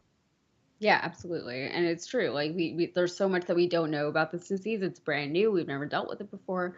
And instead of treating that with the abundance of caution that I think a lot of us think we should treat it with, people are like, oh, no, it's fine. Let's just go to work. You know, it's not fair, but It's so dumb. But that shall be the end of the show. It is midnight. It is Friday on the East Coast, which means it's New Music Friday. So on Audio Face, Sean and I will be covering whatever new music is out, in addition to recording our bonus episodes that we'll be releasing on special insights into different musicians that will be releasing new music of the year. So check that out at youtube.com/audiofacepod. Also, breaking a little bit of news here, Audioface Pod is going to be getting the live stream treatment, so we're going to be live streaming that on Twitch as well. Yasmin, I am not going to be signing you up for that. that you get to take a break from. That I'm going to be getting another one of my unwilling friends to do that with me every single week. No, Sean is actually very excited to do live streaming. Would probably do it sooner were it not for me figuring this all out. But yeah, Audioface Live will be live streaming soon. Same time here, but I'll probably be on Sundays. So it'll be a nice little weekend treat for everyone. And yeah, before we end, of course, Yasmin, tell people where they can find you and all of your wonderful work on Rebel HQ and elsewhere. Yeah, so you can find me on Rebel HQ on the TYT YouTube page, and you can find me on social media. That's the easiest way to find all my stuff. It's Instagram and TikTok is the same handle, Yaz K with 5 Z's, YAZZZZZK. Yes. It's weird how that like became my thing. Like I think it was John Ederola was saying that I do it every time, and I was like, it's just such a stupid handle that I had from before, and that's just my thing now. So. I also want to shout out really fast. Shout out to Hi Maha, who's also Twitch streaming. She was the cannabis expert I was talking about earlier, who was on the stream and rated us, who came in with 5 viewers. Hello, first-time viewer Butch Spanko and all these other folks. It is such a shame because we are definitely just about to end. And Yasmin, we are definitely going to end soon. So don't Thank feel you very the much. need. Yes. I'm so sleepy. Yeah, it's 11 o'clock here. No, I've been running off of 3 hours of sleep every day this week, so I'm super out of it. Oh, good. But yeah, no, thank you so much, Maha. I'm gonna coordinate this with you again because we talked about this last time we saw in person. But you're gonna be on a future episode of PowerPort, and Yasmin might also want to join you as well. We'll do a special news themed but also weed themed episode, and we'll just kind of talk and relax and really enjoy it together. So we'll coordinate that in the future, so you can be on and all of your viewers can be on, and it can be a wonderful little time / inter time zone smoke sesh. But yes, thank you all for watching. Thank you to Maha's audience. Thank you to Yasmin's audience. Thank you to JR's audience. Thank you to my audience. Thank you to everyone for watching Power Report Live tonight. And last logistical things, this will be available as a podcast along with the other episodes that I'm backed up on publishing. Clips will be up on YouTube, and then we'll be back next week, same time, 9 p.m. Eastern, 6 p.m. Pacific, on Twitch TV/Dan from the web. Thank you as always. The power is always within you, and cheers to everyone on YouTube still watching. Jesus, Bubba, everyone out there. Appreciate it. Thank you all for joining in chat. I'm going to get some sleep. Bye-bye.